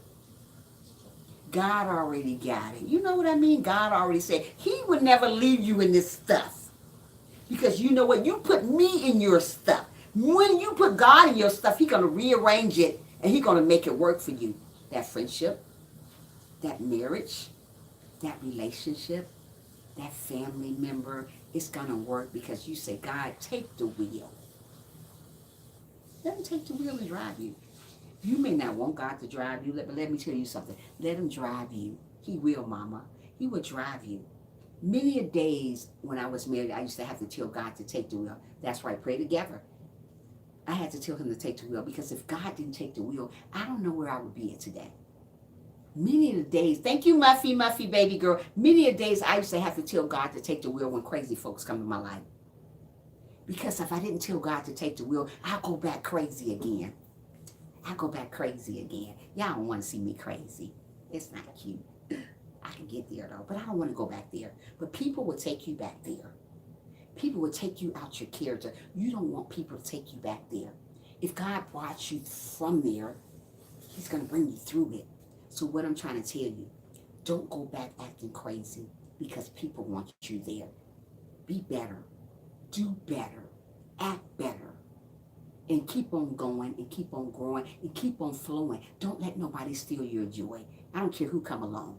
Don't let nobody kill your spirit. If you have a great spirit, keep it. If you're wonderful, keep it. If you're humble, keep being that way. Don't let nobody tell you that you're not doing nothing. Don't let nobody tell you that you're not doing nothing. You're doing enough. When you come to my live stream, I'm going to advise each and every one of you guys. I'm going to tell each and every one of you guys that you are amazing and you matter when you come to my live stream.